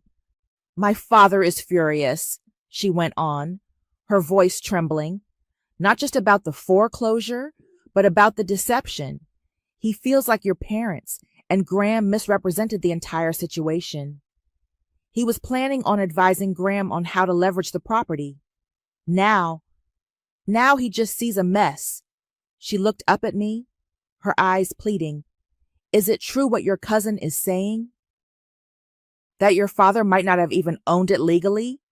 The gossip was spreading faster than I'd anticipated. "Wren is investigating a claim on her behalf." "Yes." Amy let out a shaky breath and stood up. "I need to go. I'm staying at my parents' house for a while." She walked away, leaving her half-full cup of coffee on the table. It wasn't a permanent split, but it was a crack in Graham's perfect life. The final confrontation of the week came from my father. He didn't call or show up at my door. He had Wren's letter. He knew this was official. He summoned me to the family home, the one I grew up in. My mother was nowhere to be seen. Corbin was in his study, the letter on the desk in front of him. He looked older than he had at the wedding. "You're going to stop this," he said. "It wasn't a request. It was an order. You will call your little friend, the lawyer, and you will tell her and that ungrateful niece of mine that this is over." "No," I said simply. His face contorted with rage. "Do you have any idea what you're doing? You're threatening to destroy this family, your own bloodline. You did that 30 years ago when you forged a dead man's signature and stole from your own sister," I countered, my voice cold as ice. "This isn't about blood. It's about accountability." He stood up, his fists clenched. He was a proud, powerful man, and he was used to getting his way. He was confident I wouldn't go through with it, that my loyalty to the family name would ultimately win out. "You won't do it," he sneered. "You don't have the stomach to ruin your own father. You'll back down. You always do." I just looked at him, letting the silence hang in the air. For the first time in my life, I knew he was wrong. I wouldn't back down. Not this time. My father's confidence was his greatest weakness. He believed so strongly in the power of family loyalty, or rather my obligation to it, that he couldn't fathom I would actually pull the trigger. He was wrong. With Corbin refusing to bend, Wren moved forward. She filed an affidavit of irregular title with the county, a public document that officially questioned the legitimacy of the 30-year-old deed transfer. It didn't prove fraud, but it cast a long, dark shadow over the property's history and, by extension, my father's name.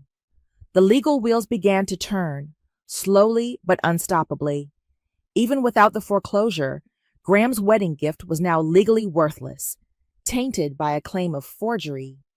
The Owens reputation, which my father had spent a lifetime cultivating, began to erode almost immediately. The affidavit was public record, and in a town where my father was a well-known figure in the local business community, news traveled fast. Old family friends who used to greet me with warm hugs now offered tight, awkward smiles. My father's golf partners started canceling their tea times. The whispers were everywhere. A few weeks into the fallout, I got an unexpected call from Trey Dawson. "I was hoping you'd have lunch with me," he said, his tone straightforward. "I have a proposal." We met at a restaurant overlooking the river. He got right to the point. "I've been following the public filings on your family's old property," he said, stirring his iced tea. "It's a complicated situation." "You could say that," I replied. "I'm still not selling it back to you," he said, "but I've been out to the site a few times. The house is a wreck, but the foundation is solid. The structure has good bones. I'm thinking of restoring it, not tearing it down." He paused, looking at me directly. "The thing is, I don't know its history. You do. You know every leaky pipe and creaky floorboard in that place." I waited, unsure where he was going with this. "On a separate note," he continued, his tone shifting slightly, "your mother paid a visit to my office last week." My stomach dropped. "What?" "She offered to pay me back the auction price, plus 10%, if I would sign the property back over to her, no questions asked. She wanted to handle it discreetly, without involving your father or your brother. She said she could get the money from her personal savings." I pictured my mother, a woman who deferred to my father in all things, secretly trying to cut a deal behind his back. It was an act of desperation, a pathetic attempt to put the lid back on a box I had blown wide open. "I declined, of course," Trey said, "but it was illuminating." He leaned forward slightly. "I admire what you're doing, Leah. You're methodical. You're clear-eyed. I could use someone like that." Before he could elaborate on his proposal, my phone buzzed. It was a text from my aunt. "Your mom is at St. Mary's. She's asking for you." I excused myself, my mind reeling. I drove to the church, a place I hadn't set foot in for years. I found my mother sitting alone in a back pew, staring at the stained glass windows. She looked small and frail, her shoulders slumped in defeat. She didn't hear me approach. She was crying, silent tears tracking down her face into the collar of her perfectly pressed blouse. For the first time since the wedding, a crack appeared in my armor of righteous anger. Seeing her so broken, so completely undone, stirred something uncomfortable in me. It wasn't pity, not exactly.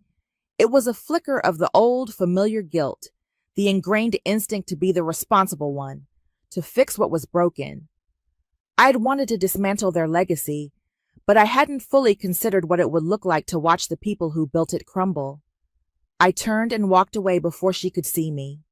Later that evening, Delaney called, Her voice was shaking. Leah, we need to meet. I found something else in my mom's old journals. We met that night. She slid a worn, leather-bound book across the coffee shop table. It was her mother's diary. She had a page marked, "Read this," she whispered. The entry was dated a year after my grandfather died. My aunt wrote about a heated argument with Corbin. He had refused to give her a loan from the family estate to start her own business. He told me my husband was a poor investment, she wrote. Then he said something I'll never forget. He said, "The money follows the name, and the name follows the land. You gave up both when you married him." But it was the last line that made my breath catch. He's rewriting history for all of us. He did it with the house, and I know he did it with Leah, too. Granddad's will left a trust for each of his grandchildren. Corbin told me mine was dissolved to pay estate taxes. I'm starting to think it never was. I looked up at Delaney, the implication hitting me like a physical blow. My father hadn't just stolen from his sister. He may have stolen from his own daughter, too. I was not the only one Corbin had rewritten history on. The discovery of my grandfather's trust was the final piece of the puzzle. It wasn't just about a house anymore. It was about a lifetime of financial and emotional theft. My father hadn't just favored his son. He had actively sabotaged his daughter and his sister to fund that favoritism. The guilt I'd felt seeing my mother in the church evaporated, replaced by an icy, diamond-hard resolve. The perfect stage for the final act was my father's 66th birthday party. It was a much smaller affair than in previous years, held at his country club. The whispers about the title fraud had thinned the guest list to only the most loyal or oblivious of their friends. My mother had sent me a stilted, formal invitation, a desperate olive branch I had no intention of accepting gracefully. I arrived late, walking in just as my father was preparing to give a speech. I wore a black dress, a stark contrast to the pastel colors favored by the other guests. Delaney was with me, a silent, supportive presence at my side. All conversation stopped as we entered. My mother's face went pale. Graham, standing beside my father, shot me a look of pure hatred. Corbin's expression was thunderous. He ignored me and tapped his glass for attention. His voice strained. "Thank you all for coming. In challenging times, you learn who your real friends are. A man is only as good as his name, and I am proud of the legacy that Owen's name represents." That was my cue. "Which part of the legacy is that?" I asked, my voice cutting through the room. "The part built on forgery, or the part funded by theft?" A collective gasp went through the small crowd. My father stared at me, speechless for the first time in his life. "For those of you who have heard rumors," I continued, my voice calm and measured, "let me clarify. My father, Corbin Owens, forged my grandfather's signature on a deed 30 years ago to steal the family lake house from his own sister."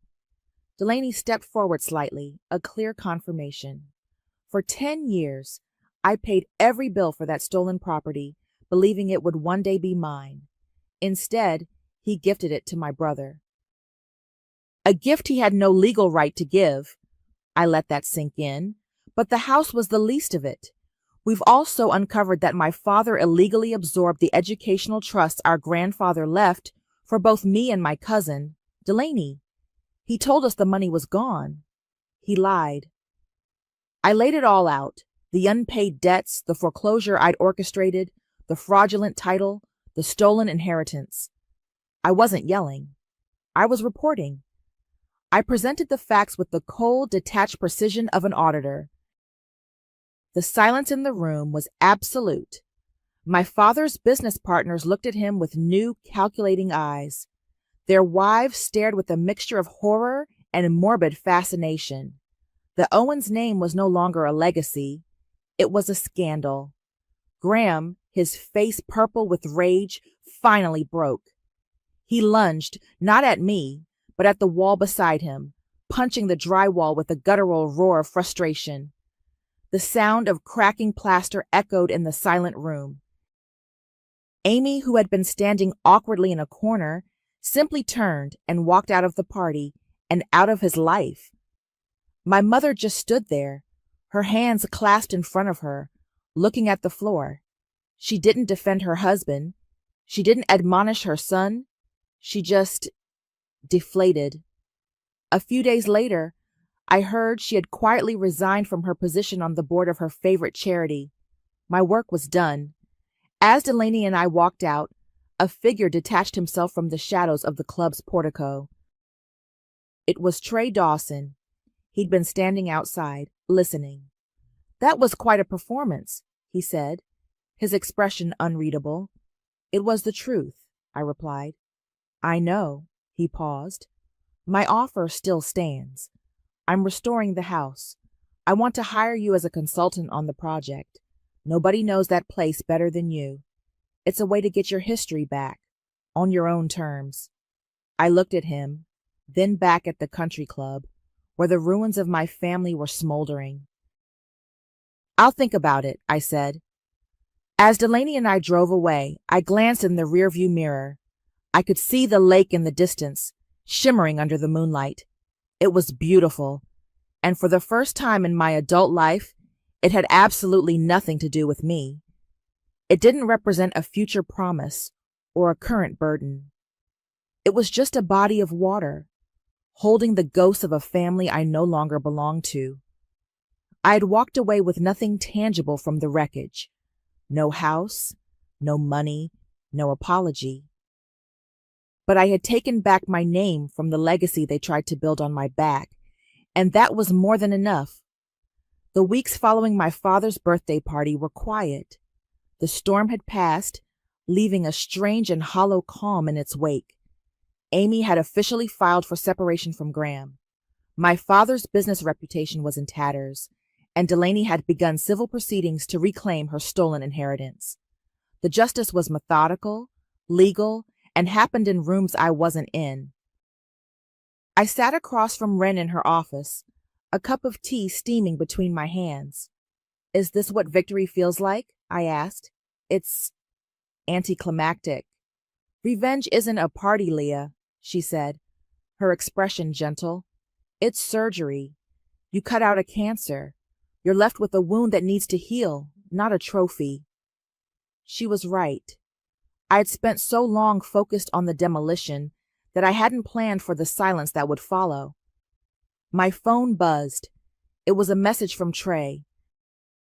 He hadn't pushed me for an answer about the consulting job, but he'd kept in touch. The message was a link to a new real estate listing, a small, neglected commercial property in a revitalizing part of the city. The text below it read, "Forget the past. Let's build something new. I'll handle the financing if you handle the vision. Joint investment. Your name on the deed this time." I stared at the message, a slow, unfamiliar warmth spreading through my chest. It wasn't a romantic gesture. It was a business proposition. An offer of respect from someone who saw me not as a caretaker or a weapon, but as a builder. A few days later, I got a call from a number I didn't recognize. It was a nurse from a long-term care facility. My mother had fallen and broken her hip. After the surgery, she'd been moved there for rehabilitation. The nurse said she'd been asking for me. I walked into the sterile, quiet room to find Evangeline looking impossibly diminished against the white sheets of the hospital bed. The fall had aged her a decade. Her carefully maintained facade was gone, leaving behind a frail, frightened woman. She watched me as I pulled a chair to her bedside. We sat in silence for a long time before she spoke, her voice a trembling whisper. "I tried to save some money for you," she said, her eyes fixed on a water stain on the ceiling. "Over the years. Little bits, but your father always found a reason Graham needed it more." I didn't say anything. I just listened. "He was so proud," she murmured, "so obsessed with having a son to carry on his name. I thought if I supported that, If I helped him build this legacy for Graham, that there would be enough for everyone in the end, that you would be taken care of. Her eyes finally met mine, and they were filled with a lifetime of regret. I was wrong. I was so wrong. She reached out a shaky hand and I took it. Her skin was like paper. You weren't supposed to fight back, she whispered. And in that one sentence, I understood everything. It wasn't malice that had driven her. It was a deeply ingrained, tragically flawed belief in the family structure she'd been raised in. Men led, women supported. Sons inherited, daughters helped. My rebellion wasn't just an attack on her husband.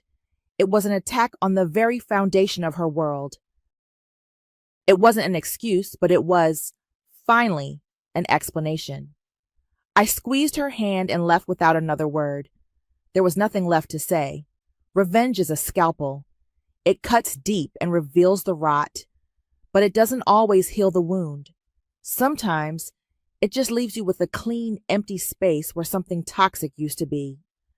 That weekend, I drove out toward the lake, but I didn't go to the old house. I went to a public park on the opposite shore. I could see the property from a distance, a dark shape against the trees. Scaffolding was already going up around it. A new story was beginning there, one that wasn't mine. I'd brought one thing with me from my apartment, the last photo album from the lake house. It was full of pictures of me as a child, smiling on the dock, of my family celebrating holidays where I'd later be left to fix the plumbing. Happy memories built on a rotten foundation. I sat by the water's edge, and one by one, I tore out the pages. I lit the corner of the first one and dropped it into a small portable fire pit. I watched the smiling faces curl, blacken, and turn to ash. I burned every page, every memory, every last remnant of the obligation I had carried for so long. The smoke drifted up over the water, thin and gray, and then it was gone. I'd spent a decade building their legacy. Now, I'm finally building mine, with no one else's name on the deed. The notification lit up my phone with a cheerful ping that felt like a slap in the face. It was from the Bowen Family Fun group chat, a digital space that had become anything but. My older sister Caitlin's message was a burst of bubbly self-congratulatory text. Big news, everyone! To celebrate Mom and Dad's 40th anniversary, Vince and I are taking them on a surprise trip of a lifetime. We're talking 5-star luxury, private villas, the works. Wheels up in 3 hours. Get ready for some serious content. A photo followed. 4 first-class tickets laid out on a marble countertop, passports neatly arranged beside them. My parents, Caitlin, and her husband, Vince. My name is Faith. I'm 34 years old, and my ticket was, as usual, conspicuously absent. I wasn't shocked, just tired. This was the family brand. My sister Caitlin, who is 3 years older than me, curated our family's image like she curated her Instagram feed. Only the glossy, successful parts made the cut. I, the freelance interior designer living with a roommate in a modest Austin duplex, was the blurry background photo she'd long since cropped out. My phone buzzed again, this time a private message from Caitlin, the preemptive strike. Hey, so sorry about the trip. It was all super last minute. Plus, we just figured you'd feel out of place. This is kind of first class all the way. You know how it is. We'll bring you back a souvenir. I stared at the words, the casual cruelty of them sinking in like a dull ache. You'd feel out of place. It was a gentle way of saying, you can't afford this and we don't want your broke energy killing our vibe. She wasn't wrong about the money part. My life was a world away from the one she invents, a finance bro who wore his wealth like a suit of armor had built. But the assumption that I would feel inadequate was her projection, not my reality. It had always been this way. I remember being 10, running a lemonade stand in our front yard. I'd spent hours hand painting a sign and squeezing lemons until my fingers were raw, proud of the $3 in my jar. Caitlin, then 13, marched out, set up a folding table next to mine, and sold store-bought cookies for twice the price. When our dad, Tyron, came home, he ruffled her hair. "Look at that," he'd said, his voice full of admiration. "My little entrepreneur." He glanced at my sign and smiled thinly. "And my little artist." The labels stuck. Caitlin was ambition. I was a dreamer. Our parents watered the plant they thought would grow tallest. I closed the messaging app and, against my better judgment, opened Instagram. It was already there. A boomerang of 4 champagne flutes clinking together in an airport lounge. Caitlin's perfectly manicured hand, Vince's ridiculously expensive watch, my mom's nervous smile. The caption was nauseating. "Celebrating 40 years of the best parents in the world. Off to paradise. Family first. Luxury travel. Making memories." The location tag was pinned with confident precision. The Azorean Reserve, Costa Rica. My breath caught in my throat. A slow, cold smile spread across my face. Of all the 5-star exclusive, wallet-draining resorts in the world, they had chosen that one. The one tucked away on a private peninsula, a masterpiece of eco-luxury and architectural genius. A place so exclusive you couldn't just book it on a whim. You had to be invited or know someone. Clearly, Vince's money had been loud enough to get them a reservation. They saw it as the ultimate status symbol, a backdrop for Caitlin's online life. I saw it for what it was, a collection of blueprints I'd sketched on diner napkins, a dream I'd poured my meager savings into, a risk I'd taken on a brilliant, charismatic man long before the world knew his name. They had no idea. They saw a resort.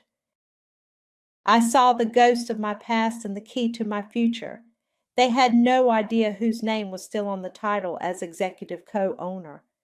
I sat on my worn velvet couch, the Instagram story burning a hole in my screen. For a few minutes I just let the anger simmer, a low, familiar heat in my chest. Then I set my phone down, walked to the kitchen, and poured a glass of water. Panic wasn't productive. Planning was.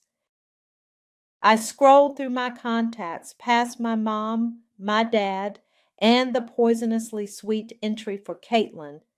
I kept going until I found the name I was looking for, Ryder Hart.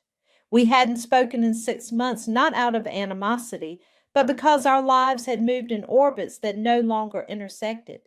Our divorce had been the quietest, most amicable ending imaginable. We just wanted different things. He wanted a global empire. I wanted a home. I typed out a simple text. "Hey, got a minute for a strange question about Costa Rica?" He called less than 60 seconds later. "Faith." His voice was the same, warm, deep, with a current of energy just beneath the surface. "To what do I owe the honor? Don't tell me you're finally taking me up on my offer to redesign the Monaco property." I laughed, a small, tight sound. "Not today. Something else has come up. My family is on a plane right now, headed for the Azorean Reserve." There was a pause on his end. "Your family? I thought you said they weren't your biggest fans." "That's putting it mildly," I said, my voice flat. I took a breath and read Caitlin's text to him, word for word. "We just figured you'd feel out of place. This is kind of first class all the way." The silence that followed was heavy, charged. I could practically hear him processing the layers of condescension in that single sentence. When he finally spoke, his voice had lost its easy warmth and taken on a sharp, protective edge. "Okay," he said slowly. "So what's the plan? Want me to make them beg? Or just cry?" A wave of relief washed over me, so potent it almost made my knees weak. He didn't question it. He didn't tell me to be the bigger person. He just got it. I was thinking a little more direct, I said, my own voice finding its strength. I want to cancel their reservation. Done, he said without hesitation. But it should come from you. Your power of attorney for that property is still active. You never rescinded it, and I never would have asked you to. He was right. When we'd finalized the divorce, the resort was still just a single, high-risk property. The lawyers had tried to untangle our finances, but the Azuran Reserve was different. It was built on my seed money and his vision. He'd insisted I remain a co-owner, with a POA that gave me executive authority in his absence. It was a gesture I'd seen as sentimental at the time, but now it felt like a loaded weapon he left in my care. Give me the reservation number, I said, pulling my laptop onto my lap, and the manager's direct line. Ryder gave me the information, and I found the booking in the system. Meyer Vincent, Villa Sol, 5 nights, paid in full, non-refundable. I clicked the button. A pop-up asked for confirmation and an authorization code. I typed it in, then I dialed the number for the resort. A crisp professional voice answered, "The Azuran Reserve, Gabriel Schmidt speaking." "Gabriel, this is Faith Bowen," I said, keeping my tone level and calm. "I'm calling regarding the Meyer reservation, confirmation number 7B4T88. I'm an executive co-owner acting on my power of attorney." "Of course, Ms. Bowen. I have your file right here. How can I help?" His voice was efficient, loyal. Ryder only hired the best. "That reservation has been canceled, effective immediately. I need you to ensure that upon their arrival, they are denied access to the property, politely but firmly. Inform them that the owner's proxy has revoked their access, and the booking is, per resort policy, non-refundable." "Understood completely, Ms. Bowen. I will handle it personally. Is there anything else?" "No, Gabriel, thank you." I hung up and let out a breath I didn't realize I'd been holding. My hands were perfectly steady. My heart was calm. Ryder was still on the line. "All taken care of?" "All taken care of," I confirmed. "Good," he said, and I could hear the smile in his voice. "You know, I was just looking at the original blueprints the other day, the ones you drew on that stack of coffee-stained napkins." He paused. "This was always yours too, Faith. You were the first person who ever believed in me." "I know," I said softly, and for the first time it felt completely true. We said our goodbyes, and a moment later, an email notification popped up on my screen. It was an automated message from the resort's booking agent. I opened it, my lips curling into a smile. I took a screenshot just for myself. "Cancellation confirmed.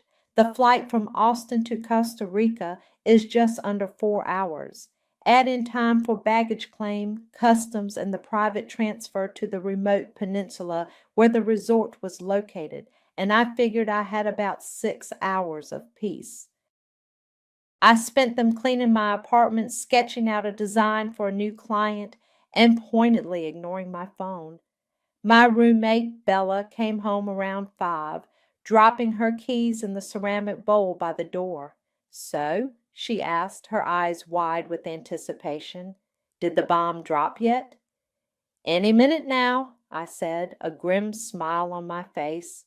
As if on cue, my phone began to vibrate violently on the coffee table. The Bowen family fun chat was exploding. It started innocently enough. A photo from Caitlin of a sleek black SUV, captioned, "Private transfer has arrived. This place is next level." Another photo followed a minute later, the iconic carved wooden gates of the Azuran Reserve. We're here? Then silence for about 10 minutes. I pictured them walking into the open-air lobby, the scent of hibiscus and salt water hitting them, smiles plastered on their faces as they approached the check-in desk. I imagined Gabriel stepping forward, his expression professionally serene. The next message was a single question mark from my mom, then from Caitlin. What the hell is going on? They're saying our reservation doesn't exist. Vince, who rarely used the group chat, chimed in with a curt, "There's an issue with the booking. Handling it." Another 10 minutes of radio silence. The tension was so thick I could feel it through the screen. Bella pulled up a chair, munching on popcorn like she was watching a season finale. Then the dam broke. Caitlin. "They won't let us in. Some manager just told us the owner canceled it. This is humiliating. Vince is yelling at him, but he won't budge." My phone rang. It was my mom, Esther. I let it go to voicemail. A second later, she called again. I sighed and answered, putting it on speaker. "Faith? Honey, are you there?" Her voice was thin and shaky. "Something terrible has happened. We're at the resort, and they're saying our reservation was revoked. Do you know what's happening? There must be some mistake." "That's so strange, Mom," I said, my voice a placid lake. "A 5-star resort like that? They're usually so organized. I can't imagine what could have gone wrong." "Well, Vince is trying to sort it out. He's very upset." Suddenly her voice was muffled, and a man's bark came through the line. "Faith, this is Vince. Stop playing dumb. I don't know what kind of stunt you're trying to pull, but you're going to call these people and fix this right now. This is a breach of contract, and I will—" I hung up. Bella let out a low whistle. "Savage. I love it." The phone immediately rang again. This time it was Caitlin. I picked up. The sound that hit me wasn't anger, but pure, unadulterated panic. It was a high-pitched, tearful wail. "Faith, you have to fix this. Please, everyone is staring at us. We're stranded here. The manager said it was non-refundable. Vince paid a fortune for this." I listened to her sob, the sound completely alien. I had never heard my sister sound so helpless, so stripped of her carefully constructed superiority. She was just a woman in an expensive linen dress, crying in a fancy lobby she wasn't allowed to be in. "Please, Faith," she begged, her voice cracking. "I don't know what we did, but whatever it is, I'm sorry. Just fix this." I took a slow, deliberate breath. I let the silence stretch, savoring the weight of it. For the first time in my life, I held all the cards. She wasn't asking for a favor. She was pleading for mercy from a position of power she never knew I had. "Maybe I would help," I said, my voice calm and even. "But the villa you booked, the one with the private infinity pool overlooking the ocean?" "Yes, that one," she cried, a flicker of hope in her voice. "I can't give it to you," I said softly. "It's mine." The phone was silent. I could hear the distant sound of waves crashing, a bird calling. Then, "Wait, what?" I hung up the phone, and the silence in my apartment was deafening. Bella just stared at me, a kernel of popcorn halfway to her mouth. "It's yours?" she finally whispered, her voice full of awe.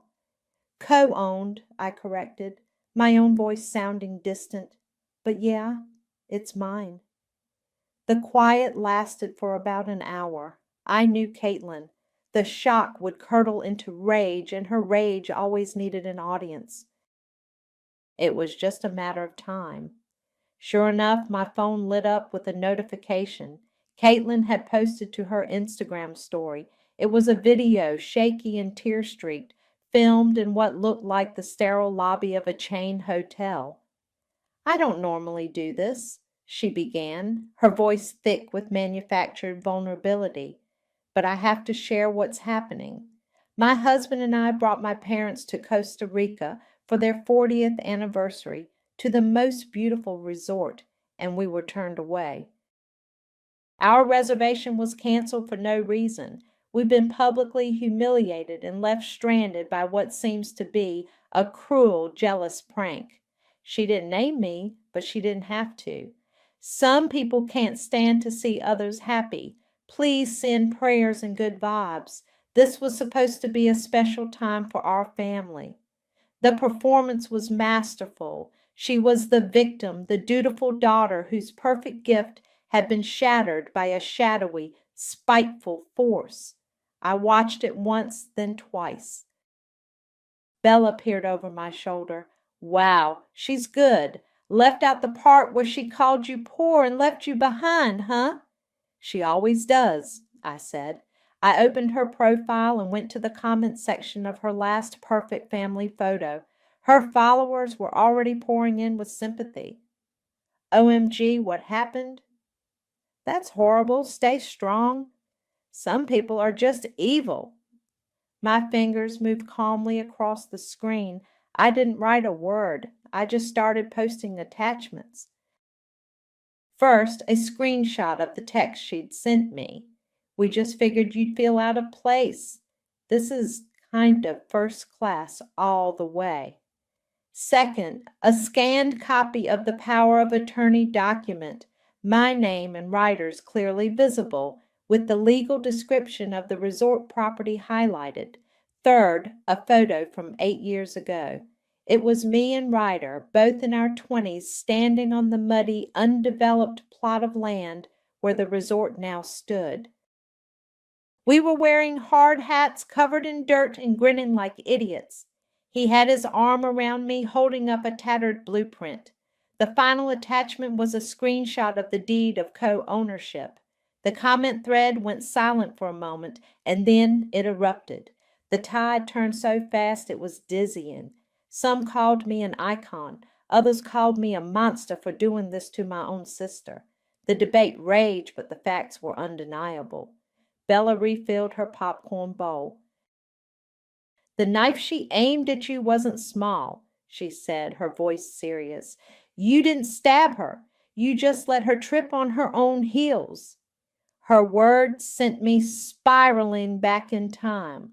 I was 26, working a soul-crushing graphic design job at an insurance company to pay the rent on our tiny apartment while Ryder, my then husband, poured every waking hour into his business plan.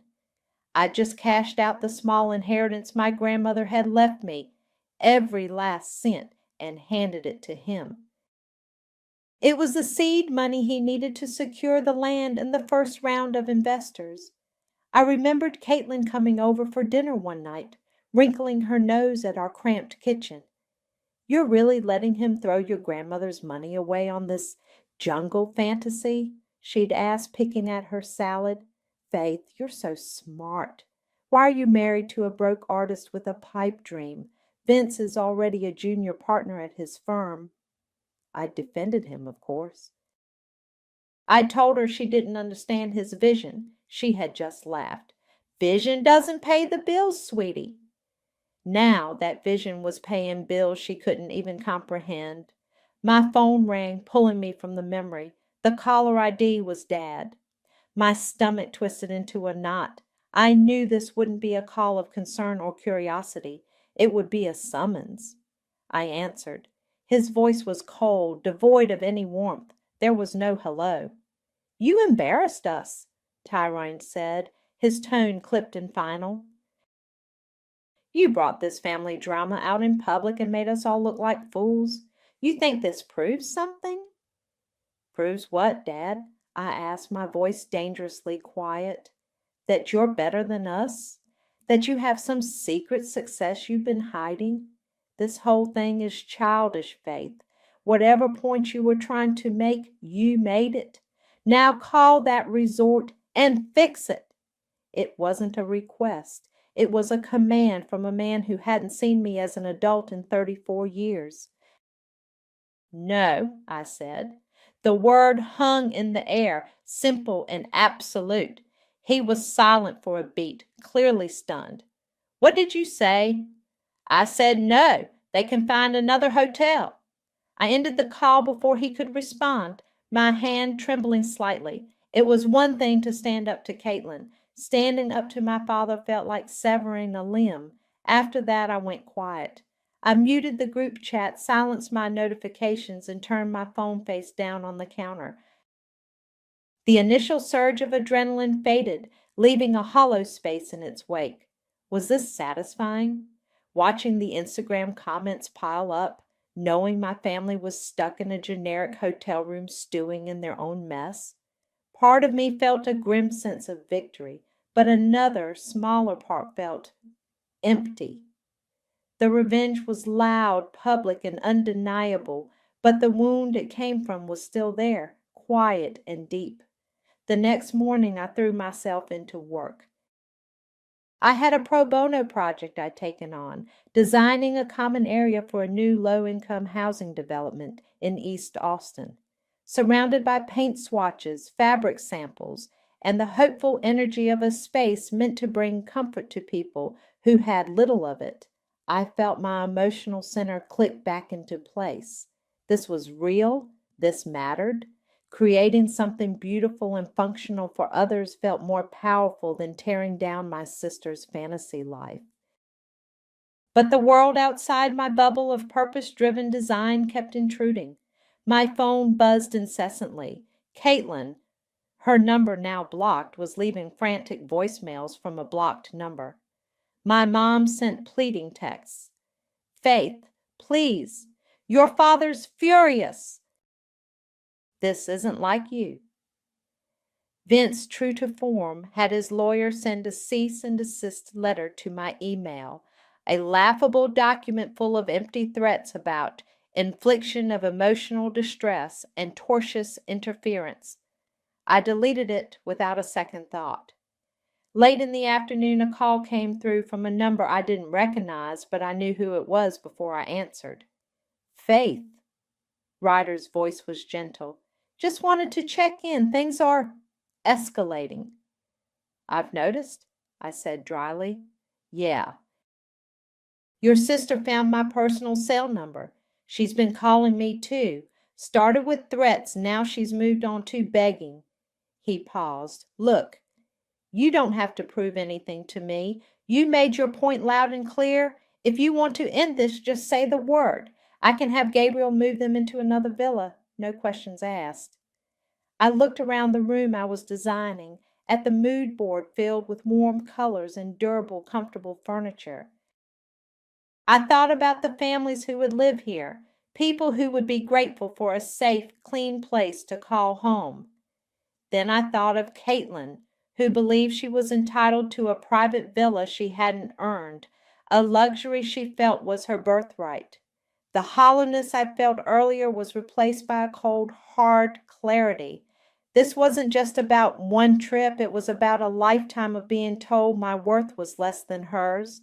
A small smile touched my lips. No, I said, my voice firm. I want her to sit in exactly what she built. All right, Ryder said, a note of respect in his tone. Just checking. The offer stands if you change your mind. We hung up and I felt a renewed sense of resolve. An hour later, I got a text from an unknown number. This is Gabriel Schmidt at the Azuren. Your family checked out of their other hotel this morning. Ms. Meyer just attempted to purchase a day pass to use our beach club.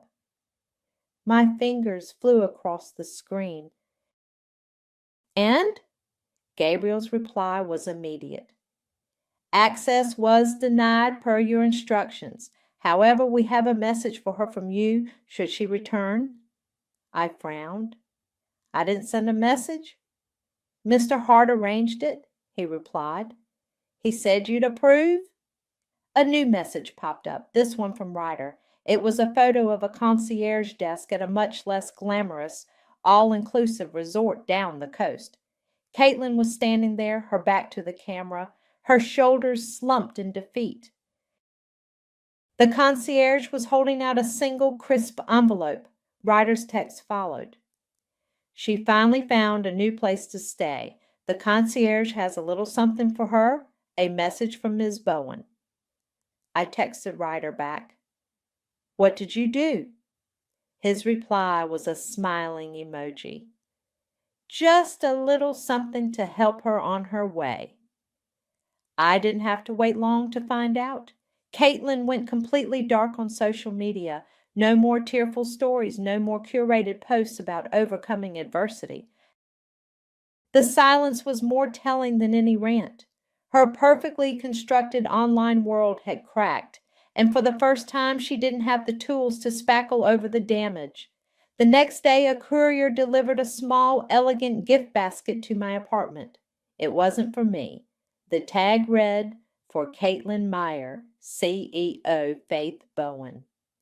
Inside, nestled among artisanal chocolates and a bottle of ridiculously expensive champagne, was a single plane ticket, San Jose to Austin, coach class.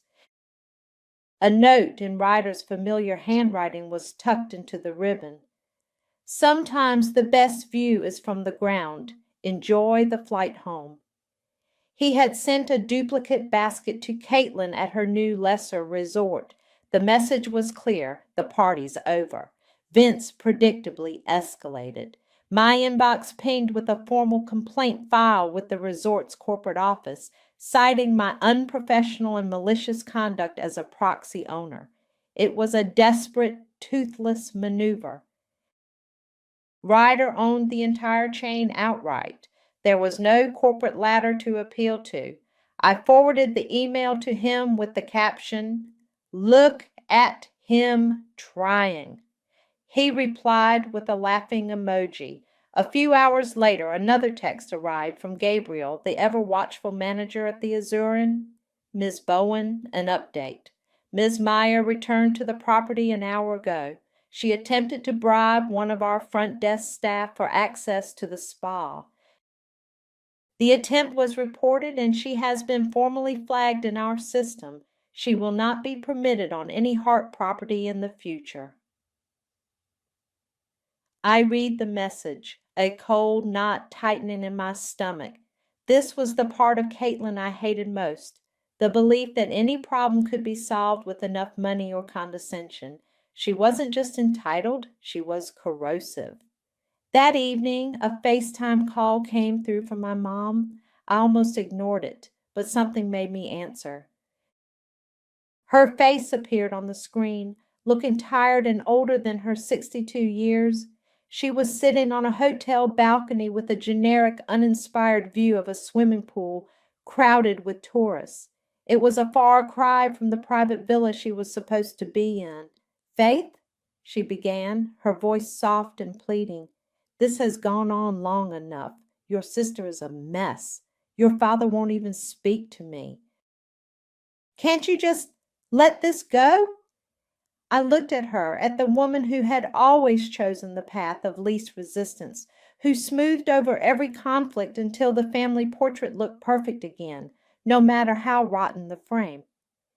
"This isn't about a vacation, Mom," I said, my voice steady. "This is about my entire life. Did you ever once in 34 years stop to see me, or were you always looking past me at Caitlin?" Tears welled in her eyes. "That's not fair." "Isn't it?" I pressed, the words I'd swallowed for decades finally bubbling to the surface. "Caitlin ran the sprints, loud, flashy, and always first across the finish line for you and Dad. But maybe if you'd looked up from her, you'd have seen me running the marathon in silence right beside her the whole time." Esther was quiet, her expression crumbling. The passive sweetness was gone, replaced by a raw, painful honesty. "We didn't know how to raise you," she whispered, the admission so quiet I almost missed it. Caitlin was easy. She wanted what we understood: money, status, a successful husband. It was a straight line. You were different. You were artistic and quiet, and you loved that boy with his wild dreams. She took a shaky breath, and the final devastating truth came out. "We didn't expect you to succeed, Faith. We just didn't. My mother's confession hung in the air between us, a stark and ugly truth. We didn't expect you to succeed. It wasn't malicious. In a way, it was worse. It was a complete and total lack of faith in who I was. I ended the call, not with anger, but with a profound and aching sense of finality. They came home 2 days later. Caitlin used the coach ticket. I know because I got the alert when it was scanned at the gate. My father demanded a family meeting. Not at their house, not at mine, but on neutral ground. A sterile conference room at his lawyer's office. He was treating this like a hostile business negotiation. I walked in to find them all sitting on one side of a polished mahogany table. My father, Tyron, looking stoic and furious. My mother, Esther, looking pale and defeated. And Caitlin, her face puffy and stripped of makeup, a picture of broken pride. Vince was conspicuously absent. "Thank you for coming, Faith," my father began, his voice dripping with condescension. "We are here to put an end to this spectacle. You've made your point.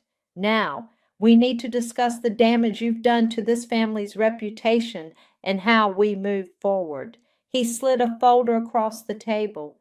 "Years ago, your mother and I rewrote our living trust.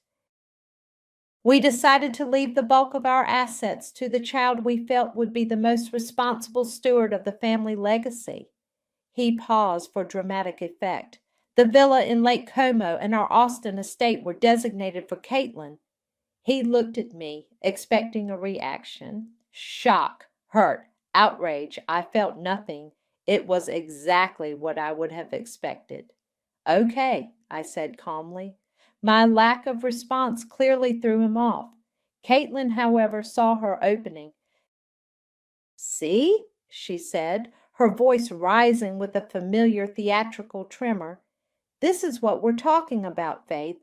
We've always tried to take care of you, to make sure you'd be okay, and you repay us with this hateful public attack." I let her finish, my gaze steady. When she was done, I opened my tote bag and pulled out a single professionally bound portfolio. I slid it across the table to my father. "You're right, Dad. You should leave your assets to whomever you see fit," I said. "But you should probably know what assets I have of my own." He opened the portfolio. Inside were the articles of incorporation for Hart Hospitality Group, LLC. Then the quarterly profit and loss statements for the last 3 years. And finally, the shareholder agreement, clearly outlining my 25% stake in the entire boutique resort chain. Not just the one in Costa Rica, but all 6 properties with 2 more under construction. The numbers were staggering, dwarfing the value of a house in Austin and a vacation villa in Italy. My father's face went slack, his eyes scanning the pages in disbelief. My mother gasped, her hand flying to her mouth. Caitlin stared, her eyes wide with a dawning, horrified understanding. The carefully ordered world where she was the success and I was the charity case had just been obliterated. Her expression shifted from indignation to raw desperation. "Faith, I didn't know," she stammered, getting up and walking around the table toward me. "We can fix this. I'm sorry, I really am. We're sisters. We can get past this." She reached for my hand, her touch clammy. It wasn't an apology born of love or regret. It was the desperate plea of someone who had just realized she'd alienated the wealthiest person in the room. I pulled my hand back, not sharply, but with a deliberate final motion. I looked her straight in the eye. "This wasn't revenge, Caitlin," I said, my voice low and clear. "This was my RSVP. You sent out an invitation that said this party is for successful people only. I was just letting you know I got it." Her face contorted with rage, the mask of contrition falling away to reveal the ugly truth beneath. "You think you're so much better than us!" She shrieked, her hand flying up to slap me. I didn't flinch. I simply leaned back in my chair, out of her reach. Her hand swiped through empty air, the force of it making her stumble. The sound of her furious breathing filled the silent room. "That," I said softly, looking past her to my stunned parents, "is who you really are. And now everyone sees it." I stood up, collected my portfolio, and walked toward the door. As I pulled it open, I heard my father mutter to my mother, his voice a mixture of shock and something that sounded almost like awe. "Maybe she was the one with the backbone all along." I walked out of that lawyer's office and didn't look back. I returned to my quiet duplex, to the life I had built for myself, and felt a profound sense of peace settle over me. The anger, the bitterness, the years of feeling underestimated, it had all been cauterized in that sterile conference room. There was no triumphant celebration, just the quiet hum of my own life resuming its normal rhythm. I was still alone, but for the first time, it was entirely by choice. A week later, a small, heavy package arrived by messenger. Inside was a black velvet box. I opened it to find not jewelry, but a single ornate brass key. Beneath it was a thick vellum card. It was a deed. Ryder had dissolved my 25% stake and converted it into full, primary ownership of a second property, a new resort just completed in Belize. My co-ownership had been elevated. A note in his handwriting was tucked underneath. "Every queen needs more than one castle. R." Bella saw the box on the counter when she got home from work. "What's this? Did the ex send a consolation prize?" she teased. I showed her the deed. She read it, her eyes going wide. She let out a low whistle. "Damn, Queen of Karma leaves the chat." She grinned, bumping my shoulder with hers. "So when are we going to Belize?" The fallout from the Costa Rica incident rippled through the family in predictable ways. Caitlin went completely offline. Her vibrant Instagram feed, once a daily highlight reel of brunches and designer bags, became a digital ghost town. A mutual acquaintance told me she'd posted a single vague message on her private Facebook page about taking a mental health break to focus on what's real. The rumor was that her marriage to Vince was rocky. His pragmatic, cold nature was likely not a comfort when faced with a social and financial humbling. He had married a status symbol, and her stock had just plummeted. About a month after the meeting, I received a letter. It was from my father, the envelope addressed in his stiff architectural handwriting. I almost threw it away, but curiosity got the better of me. It wasn't an apology, not really. It was a concession. "We failed you," it read. "We looked for a reflection of ourselves, and when we didn't find it, we stopped looking altogether. I see now that was our mistake. It seems you never needed our approval to build your own world, but maybe now you don't need us to see that." It was the most honest thing he had ever said to me. I folded the letter and put it away, feeling no need to reply. The validation I had once craved from him no longer held any power. I took Bella to Belize the following week. The resort was even more beautiful than the one in Costa Rica, a collection of private bungalows suspended over turquoise water. I spent the days sketching in a notebook, feeling the creative energy that had been stifled by family drama finally flowing freely again. I didn't have to prove anything to anyone anymore. My work, my success, my peace, it was all my own. On our last night, I was sitting on the deck of my bungalow, watching the sun melt into the horizon. My phone buzzed on the table beside me. It was an automated alert from the Heart Hospitality booking system, an executive notification I didn't even know I had. Booking attempt denied. Guest, Caitlin Meyer. Property, Heart Reserve, Monaco. Reason, guest flagged in system. I stared at the message, a slow smile spreading across my face. She was already trying to re-enter the world she felt she was owed, a world she no longer had access to. I looked out over the private beach, letting the sound of the waves wash over me. The water was calm, powerful, and relentless. It didn't need to scream to shape the shore. I finally understood. I didn't need to scream to shatter their illusion, just a phone call and the right door to lock. It was the little things that broke me, not the front door slamming shut in my face, or the sight of my father, Herbert, standing on the porch with his arms crossed like a king surveying a conquered land. It was the way the cold October rain soaked through the cardboard of the box marked Mason's Toys, turning it a dark, pulpy grey. It was the sight of my 8-year-old son's favourite stuffed bear, Barnaby, landing face down in a muddy puddle on the lawn. My name is Amber. I'm 34 years old, and for the last 10 years I've paid the mortgage on this house, the house I was just thrown out of. Dad, please, I said, my voice shaken but even. I refused to scream. I refused to give him the satisfaction. We can talk about this. You can't just do this. This is Mason's home.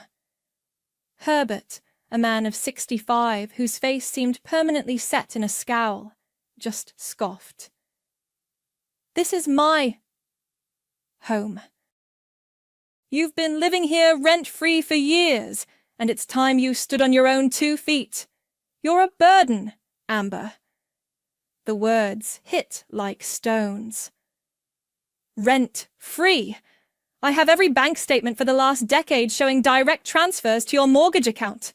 I've paid for the roof over your head. Over all our heads. He waved a dismissive hand.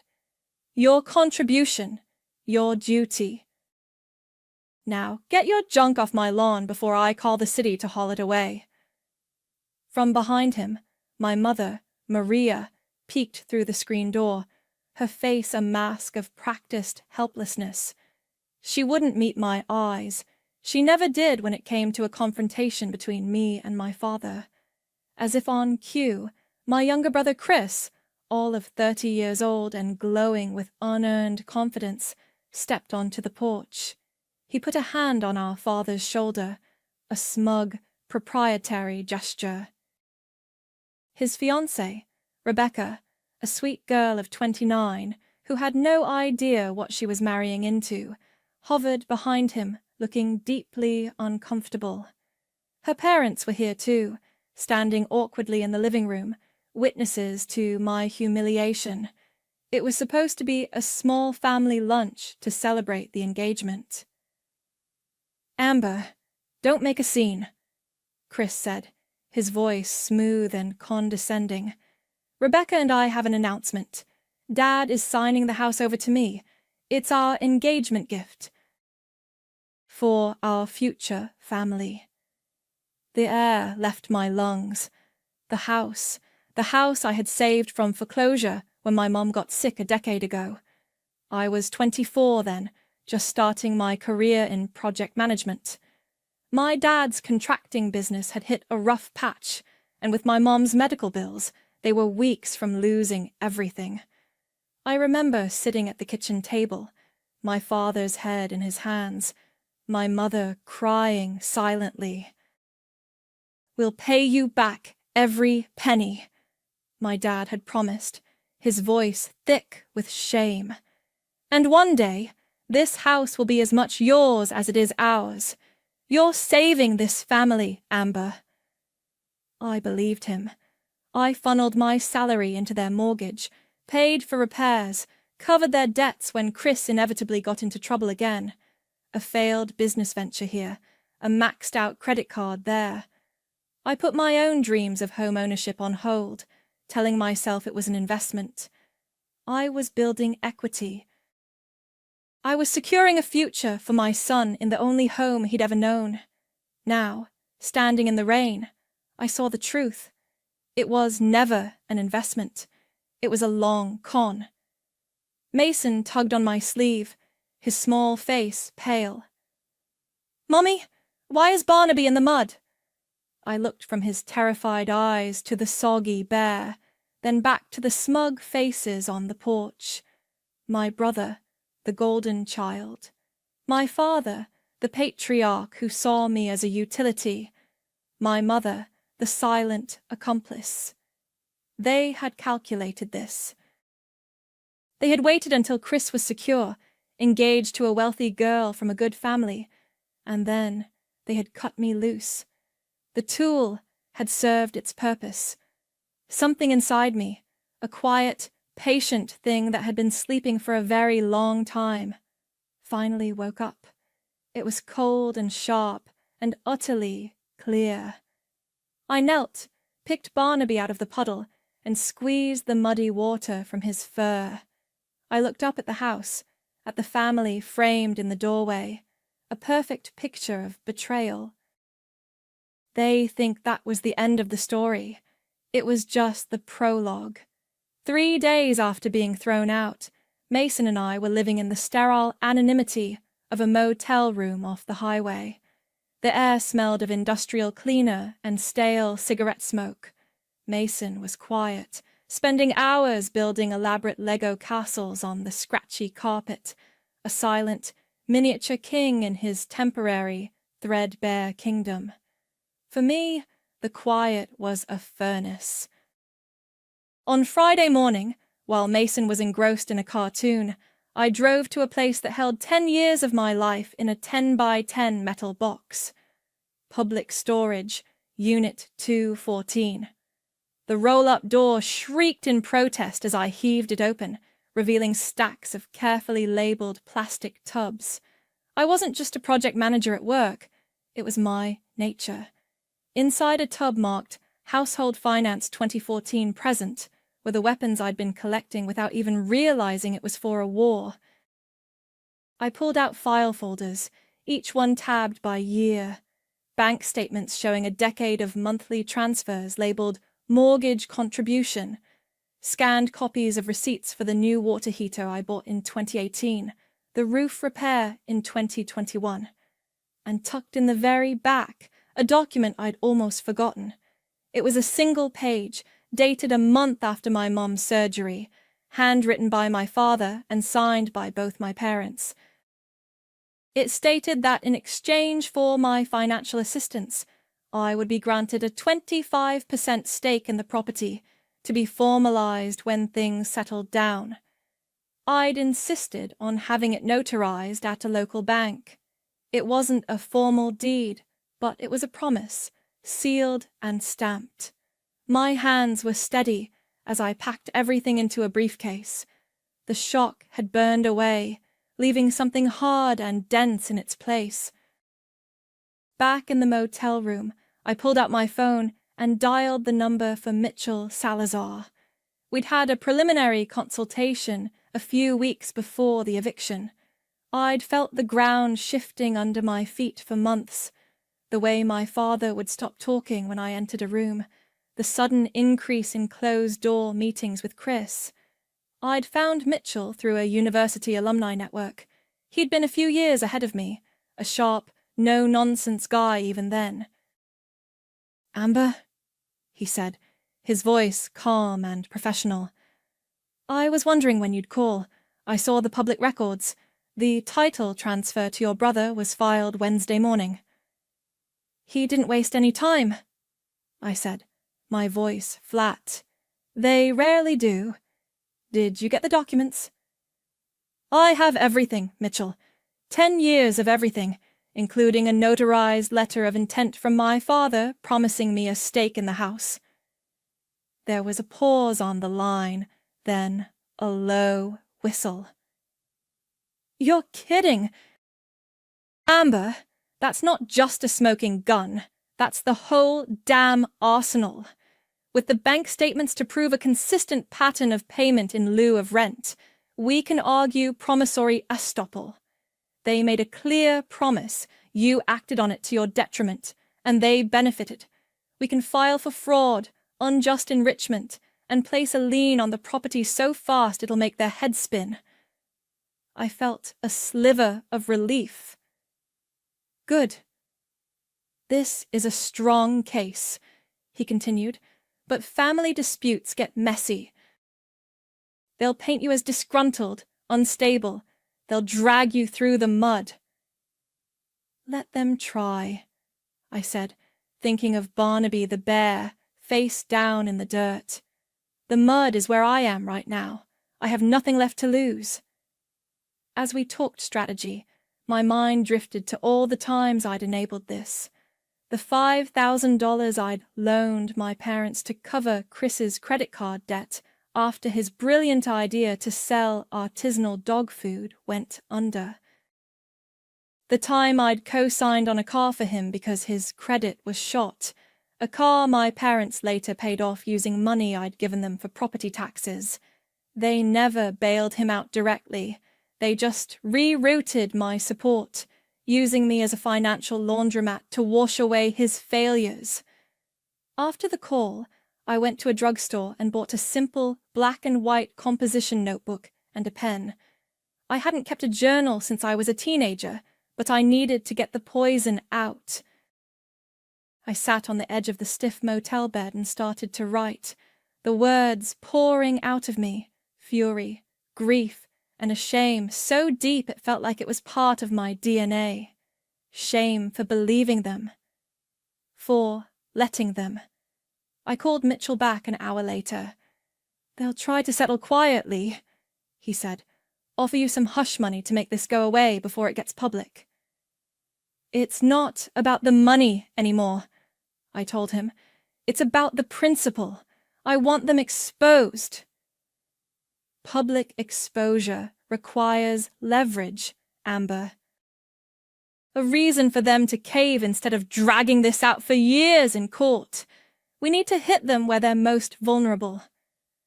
I looked at the invitation that had been tossed in one of the boxes, its elegant script mocking me from the glossy cardstock. "You are cordially invited to celebrate the engagement of Rebecca Mills and Christopher MacDonald." A slow, cold smile spread across my face. "I know exactly where they're vulnerable. There's an engagement party this Saturday."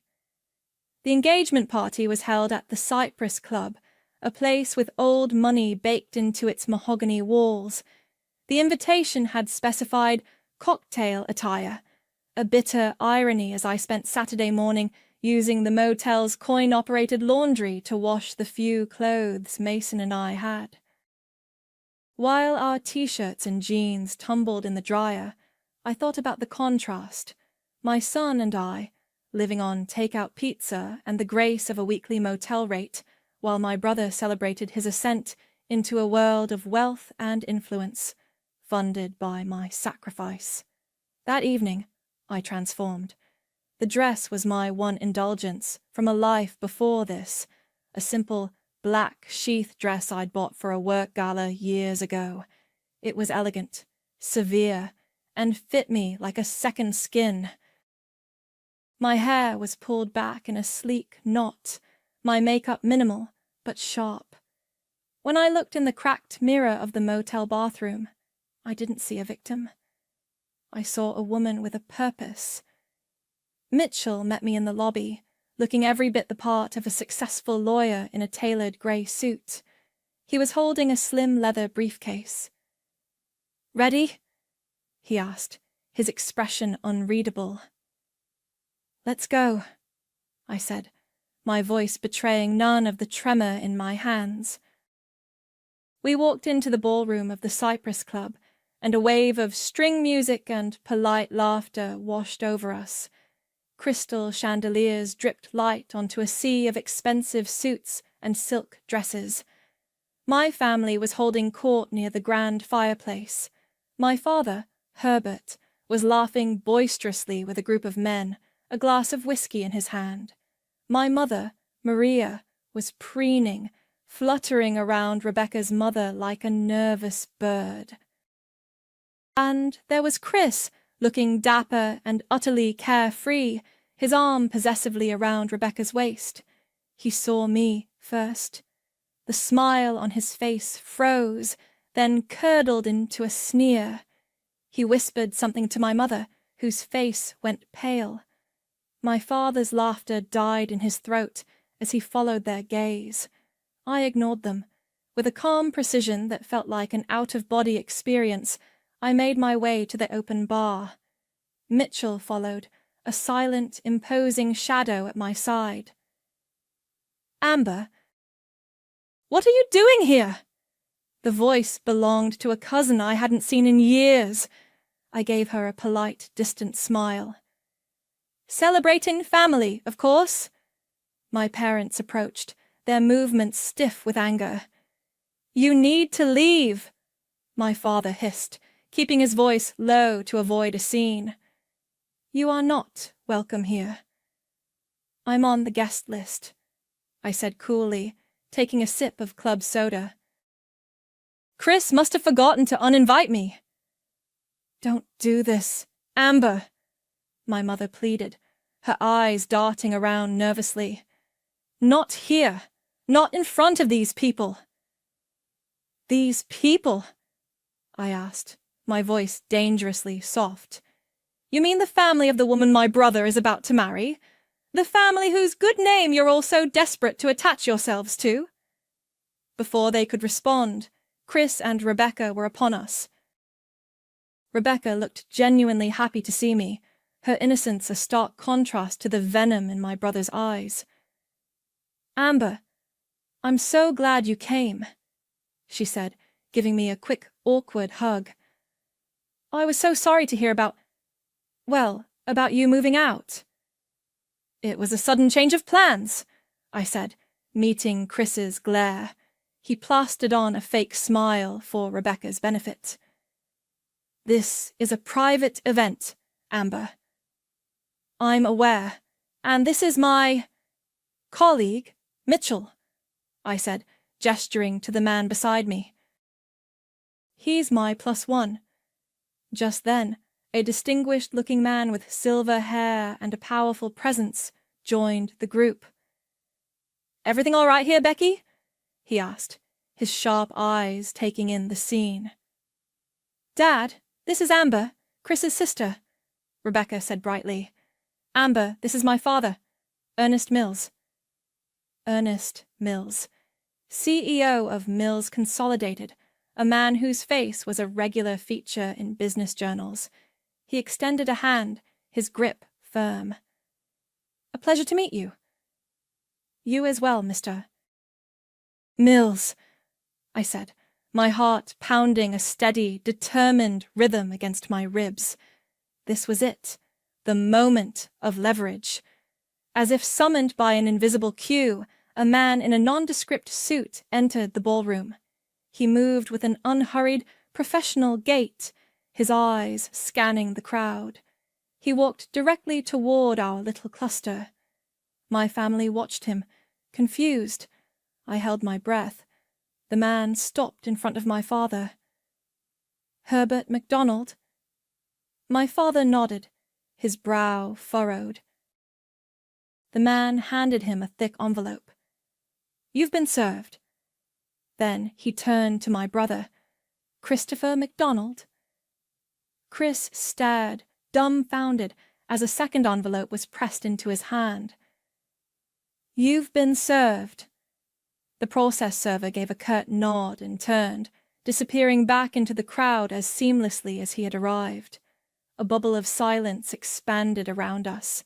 The string quartet seemed to falter. A few nearby guests turned to stare. Rebecca looked from the papers in Chris's hand to my face, her expression one of pure confusion. Her father, Ernest Mills, broke the silence. His voice was low, but it cut through the air like a razor. "What the hell is going on?" All eyes were on me. My father's face was a mottled, furious red. Chris was staring at the summons in his hand as if it were a venomous snake. My mother looked like she was about to faint. I met Ernest Mills's demanding gaze and kept my voice level, projecting just enough for our small, horrified circle to hear. "What's going on, Mr. Mills, is that I've just filed a civil lawsuit against my father and my brother." Rebecca gasped. "A lawsuit? Amber, why?" "For fraud," I said, turning to her, my tone softening slightly. "For 10 years, I was led to believe that my financial contributions to the family home were an investment toward my share of ownership.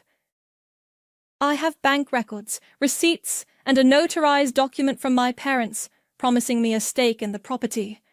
A promise they broke last Tuesday when they threw my son and me out and gifted the entire property. My investment to Chris." I let that hang in the air for a second. The music in the ballroom seemed to fade into a distant hum. Mitchell stepped forward slightly, opening his briefcase.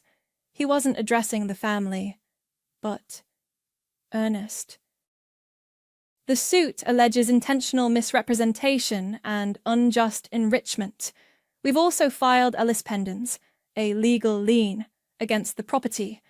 It cannot be sold, refinanced, or used as collateral until the case is settled. The claim includes a full return of all funds contributed, plus damages." My father finally found his voice, sputtering with rage. "This is slander. She's a disgruntled tenant we had to evict. She never paid a dime in rent." "That's an interesting position to take, Herbert," Mitchell said calmly, without raising his voice. "Because if Amber's contributions weren't an investment, and they weren't a gift, then they would have to be declared as rental income. I took a quick look at your tax filings for the past decade. I couldn't seem to find that declared income anywhere. I'm sure it's just an oversight the IRS would be very interested in correcting." Herbert's jaw snapped shut. The color drained from his face. Chris, ever the victim, tried a different tactic. He turned to Rebecca, his eyes wide with feigned hurt. "She's lying, Becky. She's always been jealous of us. She's unstable. She's just trying to ruin our happiness." "Unstable?" Mitchell interjected smoothly. "That's a serious accusation, especially when my client has been the sole, stable provider for her son his entire life. You, on the other hand..." He let the sentence trail off, then looked directly at Ernest Mills. "I'm sure you ran a thorough background check before welcoming a new son-in-law into your family, Mr. Mills, so you must be aware of Chris's 2 failed businesses, the outstanding personal loans, and the abysmal credit score." Ernest's expression hardened into granite. It was clear he hadn't known. "But what you might have missed," Mitchell continued, his tone conversational, "is a minor detail from a few months ago. Public records at the DMV are quite illuminating. A certain luxury vehicle, purchased by Rebecca Mills, was quietly signed over and retitled exclusively in Christopher MacDonald's name just 3 weeks before he proposed. A smart move. In this state, that makes it a premarital asset. His, not theirs. The final blow landed. Rebecca took a physical step back from Chris, her hand flying to her mouth. The trust in her eyes shattered, replaced by a dawning, sickening horror. She wasn't just marrying a man. She was being acquired by a family of grifters. "Chris," she whispered, her voice trembling. "Is that true?" He couldn't even look at her. It's a misunderstanding." That's when my mother started to cry. Not silent, dignified tears, but loud, heaving sobs designed for maximum effect. "How could you do this to your own family?" she wailed, clutching at my arm. "After everything we've done for you." I pulled my arm away, my voice dropping to a cold, quiet whisper only she could hear. "You did nothing. That was the problem." The scene had finally drawn too much attention. The polite chatter in the room had died. Everyone was watching the drama unfold. Herbert, utterly defeated, turned and stormed out of the ballroom without another word. My mother followed, still sobbing theatrically. Chris was left standing alone, exposed under the glittering chandeliers. Rebecca wouldn't look at him. Her father stepped between them, a human shield protecting his daughter from the wreckage. He put a hand on Chris's shoulder, not in a gesture of comfort, but of control, and steered him toward a secluded corner of the room. I couldn't hear what he was saying, but the quiet, menacing intensity on Ernest Mills's face was unmistakable. He was a shark, and he had just discovered a parasite attempting to attach itself to his bloodline. Rebecca's future, and my brother's carefully constructed house of cards, was collapsing in real time. The day after the party, a Sunday, my mother showed up at the motel.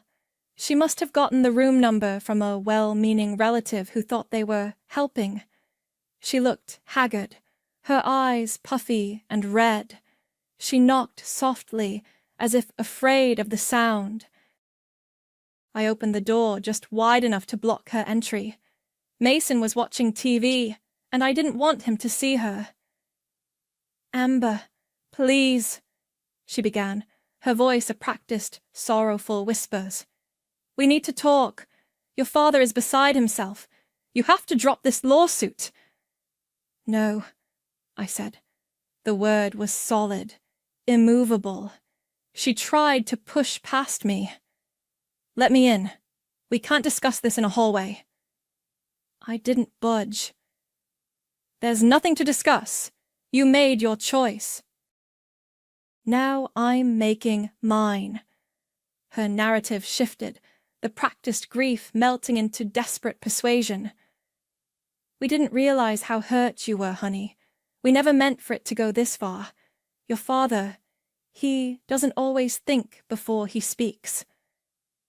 "He thought about it for 10 years, Mom. Every time I transferred money, every time I paid for a repair, every time you both promised me this was for my future too. This wasn't a mistake. It was a plan." I saw a flicker of something in her eyes. Not guilt, but frustration.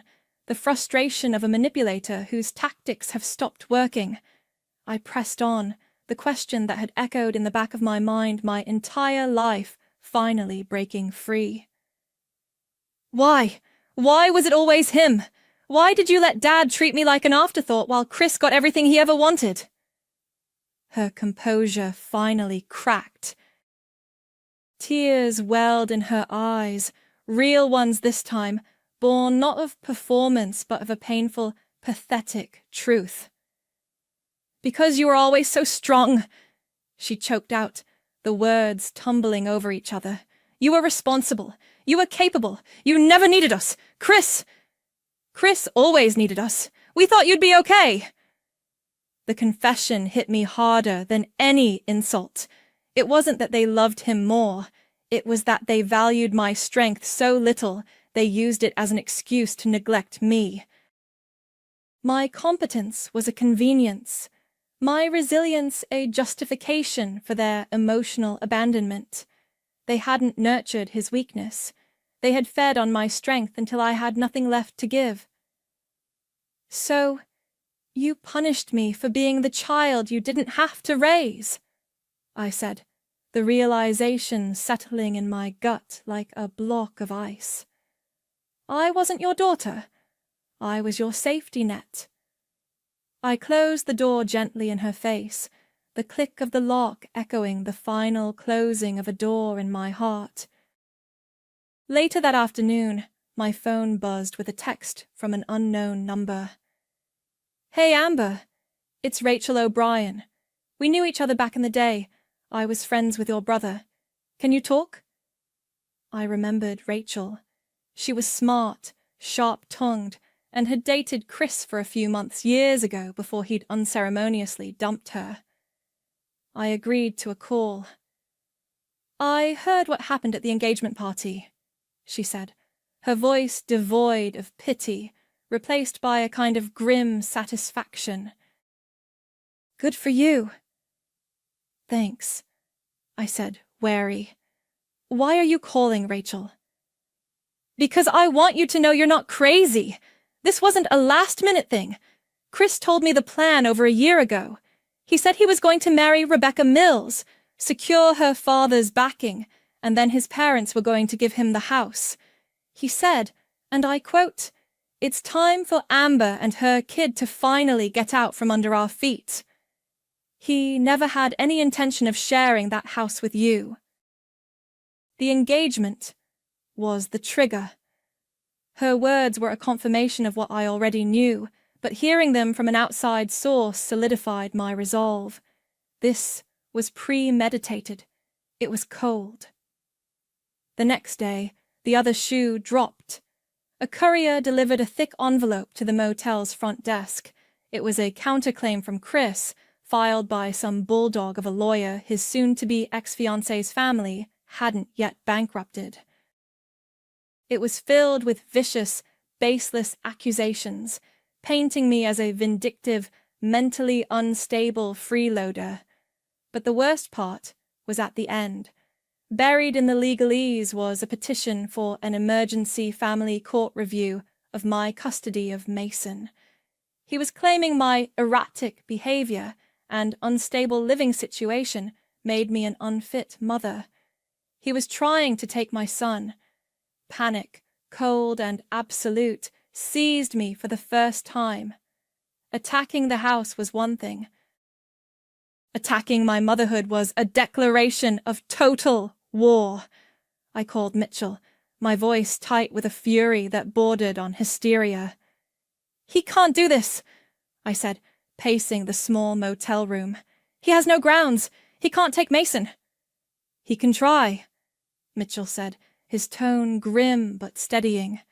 "It's a classic tactic in these disputes, a baseless, malicious filing meant to intimidate you into dropping your suit. We fight it." Hard. That's when my journal, the one I'd started just days ago, became my shield. I had pages detailing my efforts to find a new apartment, my budget calculations, my conversations with Mason's school to ensure a smooth transition once we moved. I had documented every meal we ate, every homework assignment we completed.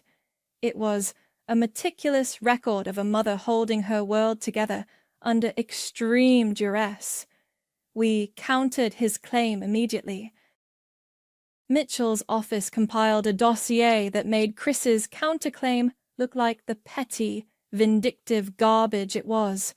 We included my work history, glowing performance reviews, and a letter from Mason's principal about my active involvement in the PTA. We even submitted records from the school counselor, sessions I had arranged for Mason to help him process the trauma of his sudden displacement, proving I was a proactive and attentive parent.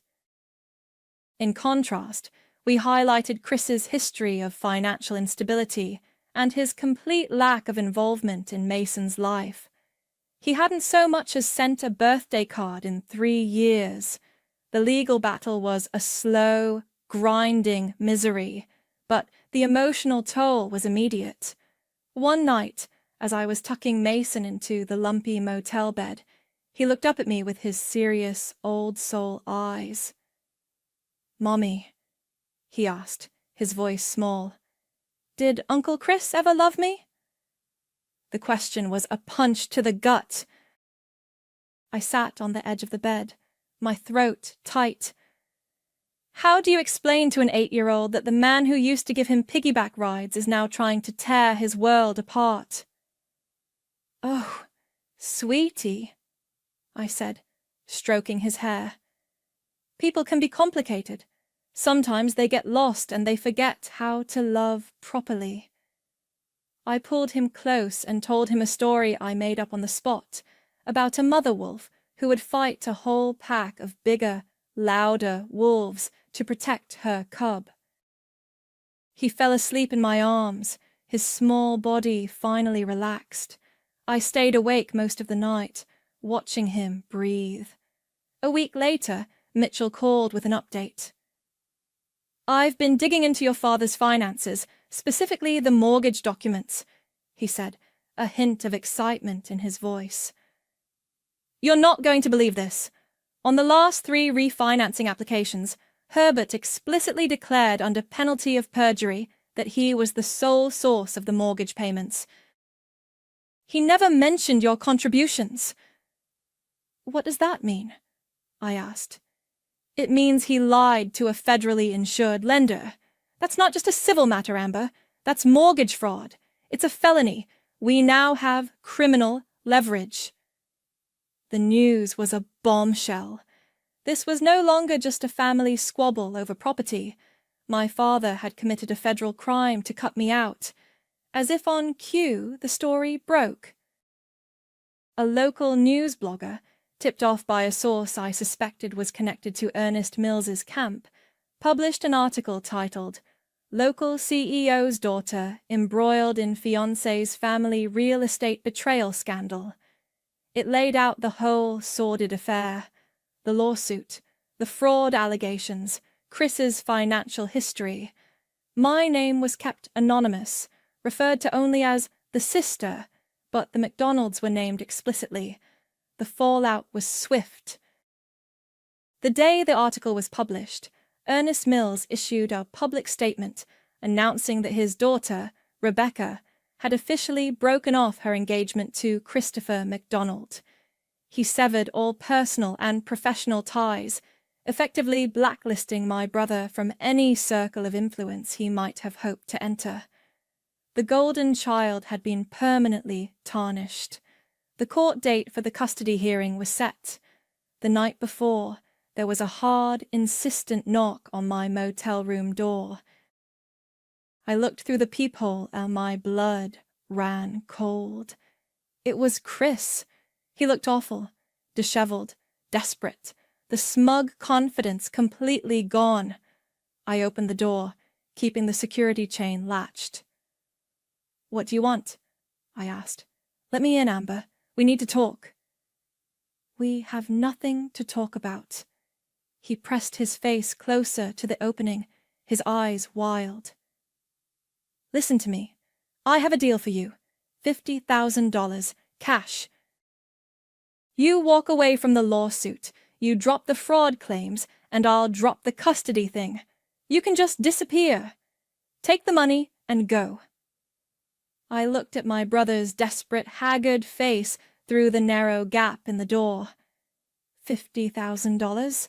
Hush money, an insultingly small price for a decade of my life and the attempted theft of my son. "Get off my property," I said, my voice as cold and hard as steel, and slammed the door shut. I heard him curse, then the sound of his footsteps retreating in defeat. The next morning in court, the air was thick with tension. It wasn't a grand, wood-paneled courtroom from a movie, but a small, functional chamber for civil disputes. My father and Chris sat at the opposing table with their lawyer, a man who looked as exhausted as his clients. My mother was absent. I sat beside Mitchell, my back straight, my hands resting calmly on the briefcase containing a decade of proof. Chris's lawyer presented his pathetic offer to the judge as a sign of their willingness to resolve this unfortunate family matter. "My client rejects the offer, Your Honor," Mitchell stated clearly. The judge, a sharp-eyed woman in her 50s, sighed. "Very well, Ms. McDonald. Please present your case." I stood up. I didn't look at my family. I looked at the judge. I walked her through the last 10 years of my life, my voice even and clear. I presented the bank statements, one for every month, a relentless, chronological display of my contributions. I presented the receipts for the roof, the water heater, the property taxes. And finally, I presented the notarized letter, my father's promise in his own handwriting. For 10 years, I concluded. I acted in good faith based on a promise made by my parents, a promise to grant me a share of the home I was single-handedly keeping afloat. That promise was not only broken, but it was used as a tool to defraud me before I and my 8-year-old son were thrown out with our belongings on the lawn. When it was my father's turn, he took the stand and lied. He painted me as a troubled, ungrateful daughter. He claimed the money was a gift, a series of voluntary contributions from a child helping her parents. He denied the notarized letter was anything more than a sentimental, meaningless piece of paper. So, to be clear, Mr. MacDonald? Mitchell began his cross-examination, his voice deceptively mild. You are stating under oath that there was never a plan to give your daughter a share of the house in exchange for her financial support?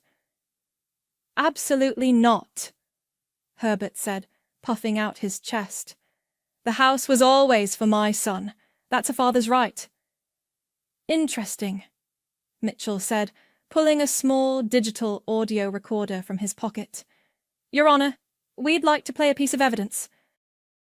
This is a recording of a phone call that took place 2 weeks ago between the defendant, Mr. Herbert MacDonald, and a Ms. Rachel O'Brien. My father's face went white.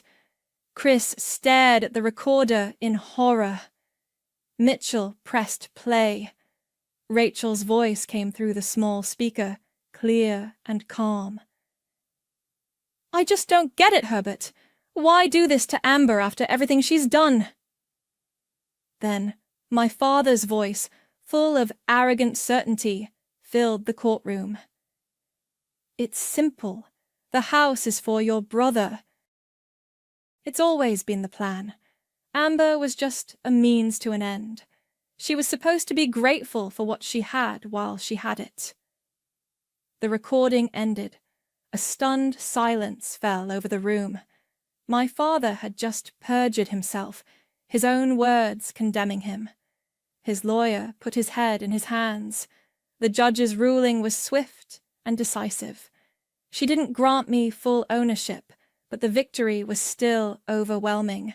She ruled that a constructive trust existed, validating my claim of investment. The house was placed under a civil lien, and I was granted a 40% ownership stake, reflecting my documented contributions plus damages. The court ordered that the property either be sold, with the proceeds split accordingly, or that my father and brother buy me out at fair market value. She also ordered them to pay my legal fees. The custody claim was dismissed with prejudice, the judge calling it a transparently retaliatory and frivolous action. As a final, devastating blow, it was announced that Chris was being sued separately by the Mills family for financial misrepresentation and the return of significant assets, including the luxury car he had so cleverly put in his own name. His golden future was now a mountain of legal debt. The gavel came down. It was over. My father stormed from the courtroom, not even looking at me, his face a mask of pure, impotent rage.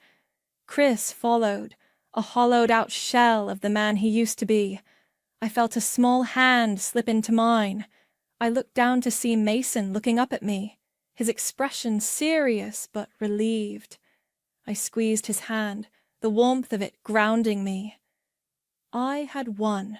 The court order gave them 30 days to either buy out my 40% share or agree to sell the property.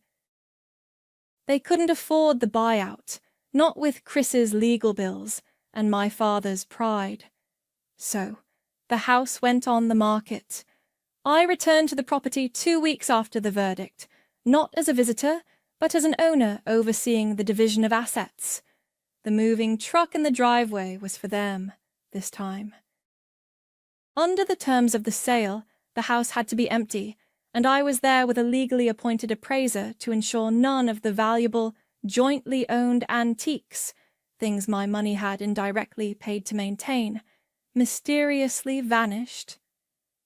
I stood in the living room, watching two men carefully wrap the ornate grandfather clock that my father used to polish every Sunday. He wasn't here, of course. He couldn't bear to watch me preside over the dismantling of his kingdom. But my mother was. She appeared in the doorway, her face pale and drawn. "Amber, you can't let them take this. This clock was my grandmother's." "It's part of the estate, Mom," I said, my voice neutral. "It's being sold along with the house. You'll get your share of the proceeds." "It's not about the money," she pleaded, her voice cracking. "It's about our history. Our family." I looked around the room, at the empty spaces on the walls where pictures used to hang, at the dust bunnies revealed by the removal of a heavy sideboard. "This isn't a family. It's a failed business arrangement. You and Dad were the majority shareholders, and I was the silent partner you decided to swindle." Tears streamed down her face. "I miss you. I miss Mason. Can't we try to fix this?" For a moment, a flicker of the old obligation, the deeply ingrained instinct to soothe her, rose in my throat. I swallowed it down. I thought of my son, asking if his uncle ever loved him. I thought of her standing by silently as I was cast out into the rain. I turned to face her fully, my expression calm. "You taught me how to survive, Mom.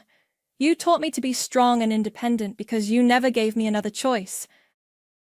I'm just sorry it meant I had to survive you." I walked out of the house without looking back, leaving her standing alone in the echoing, empty room. The following week, Mason and I moved into our new apartment. It was smaller than the house, but it was ours. It was on the third floor of a clean, quiet building with a small balcony overlooking a park. Most importantly, it was in one of the best school districts in the city. Our furniture was mostly new, bought from a sterile big-box store, but it felt more like home than any of the inherited antiques ever had. We spent the first Saturday assembling a bookshelf together, the floor littered with screws and incomprehensible instructions. Mason, laughing as I struggled to fit a shelf in backwards, finally figured it out. It was the first time I'd heard him belly laugh in weeks, and the sound was the sweetest victory I could have imagined. That afternoon, I took a small can of blue paint and a brush down to the lobby. Our new mailbox was a simple silver square, number 3B. Carefully, in neat block letters, I painted a single word on the front of it: Evolve. Later that night, after Mason was asleep, I stood in front of the bathroom mirror. I looked at my reflection. The same face, the same 34-year-old woman. But the person looking back wasn't the same. I no longer saw the dutiful daughter, the reliable sister, the family doormat. I saw the architect of my own life, a woman who had faced down her own history and refused to be erased by it. Vengeance wasn't about ruining them. It was about never letting them rewrite me again.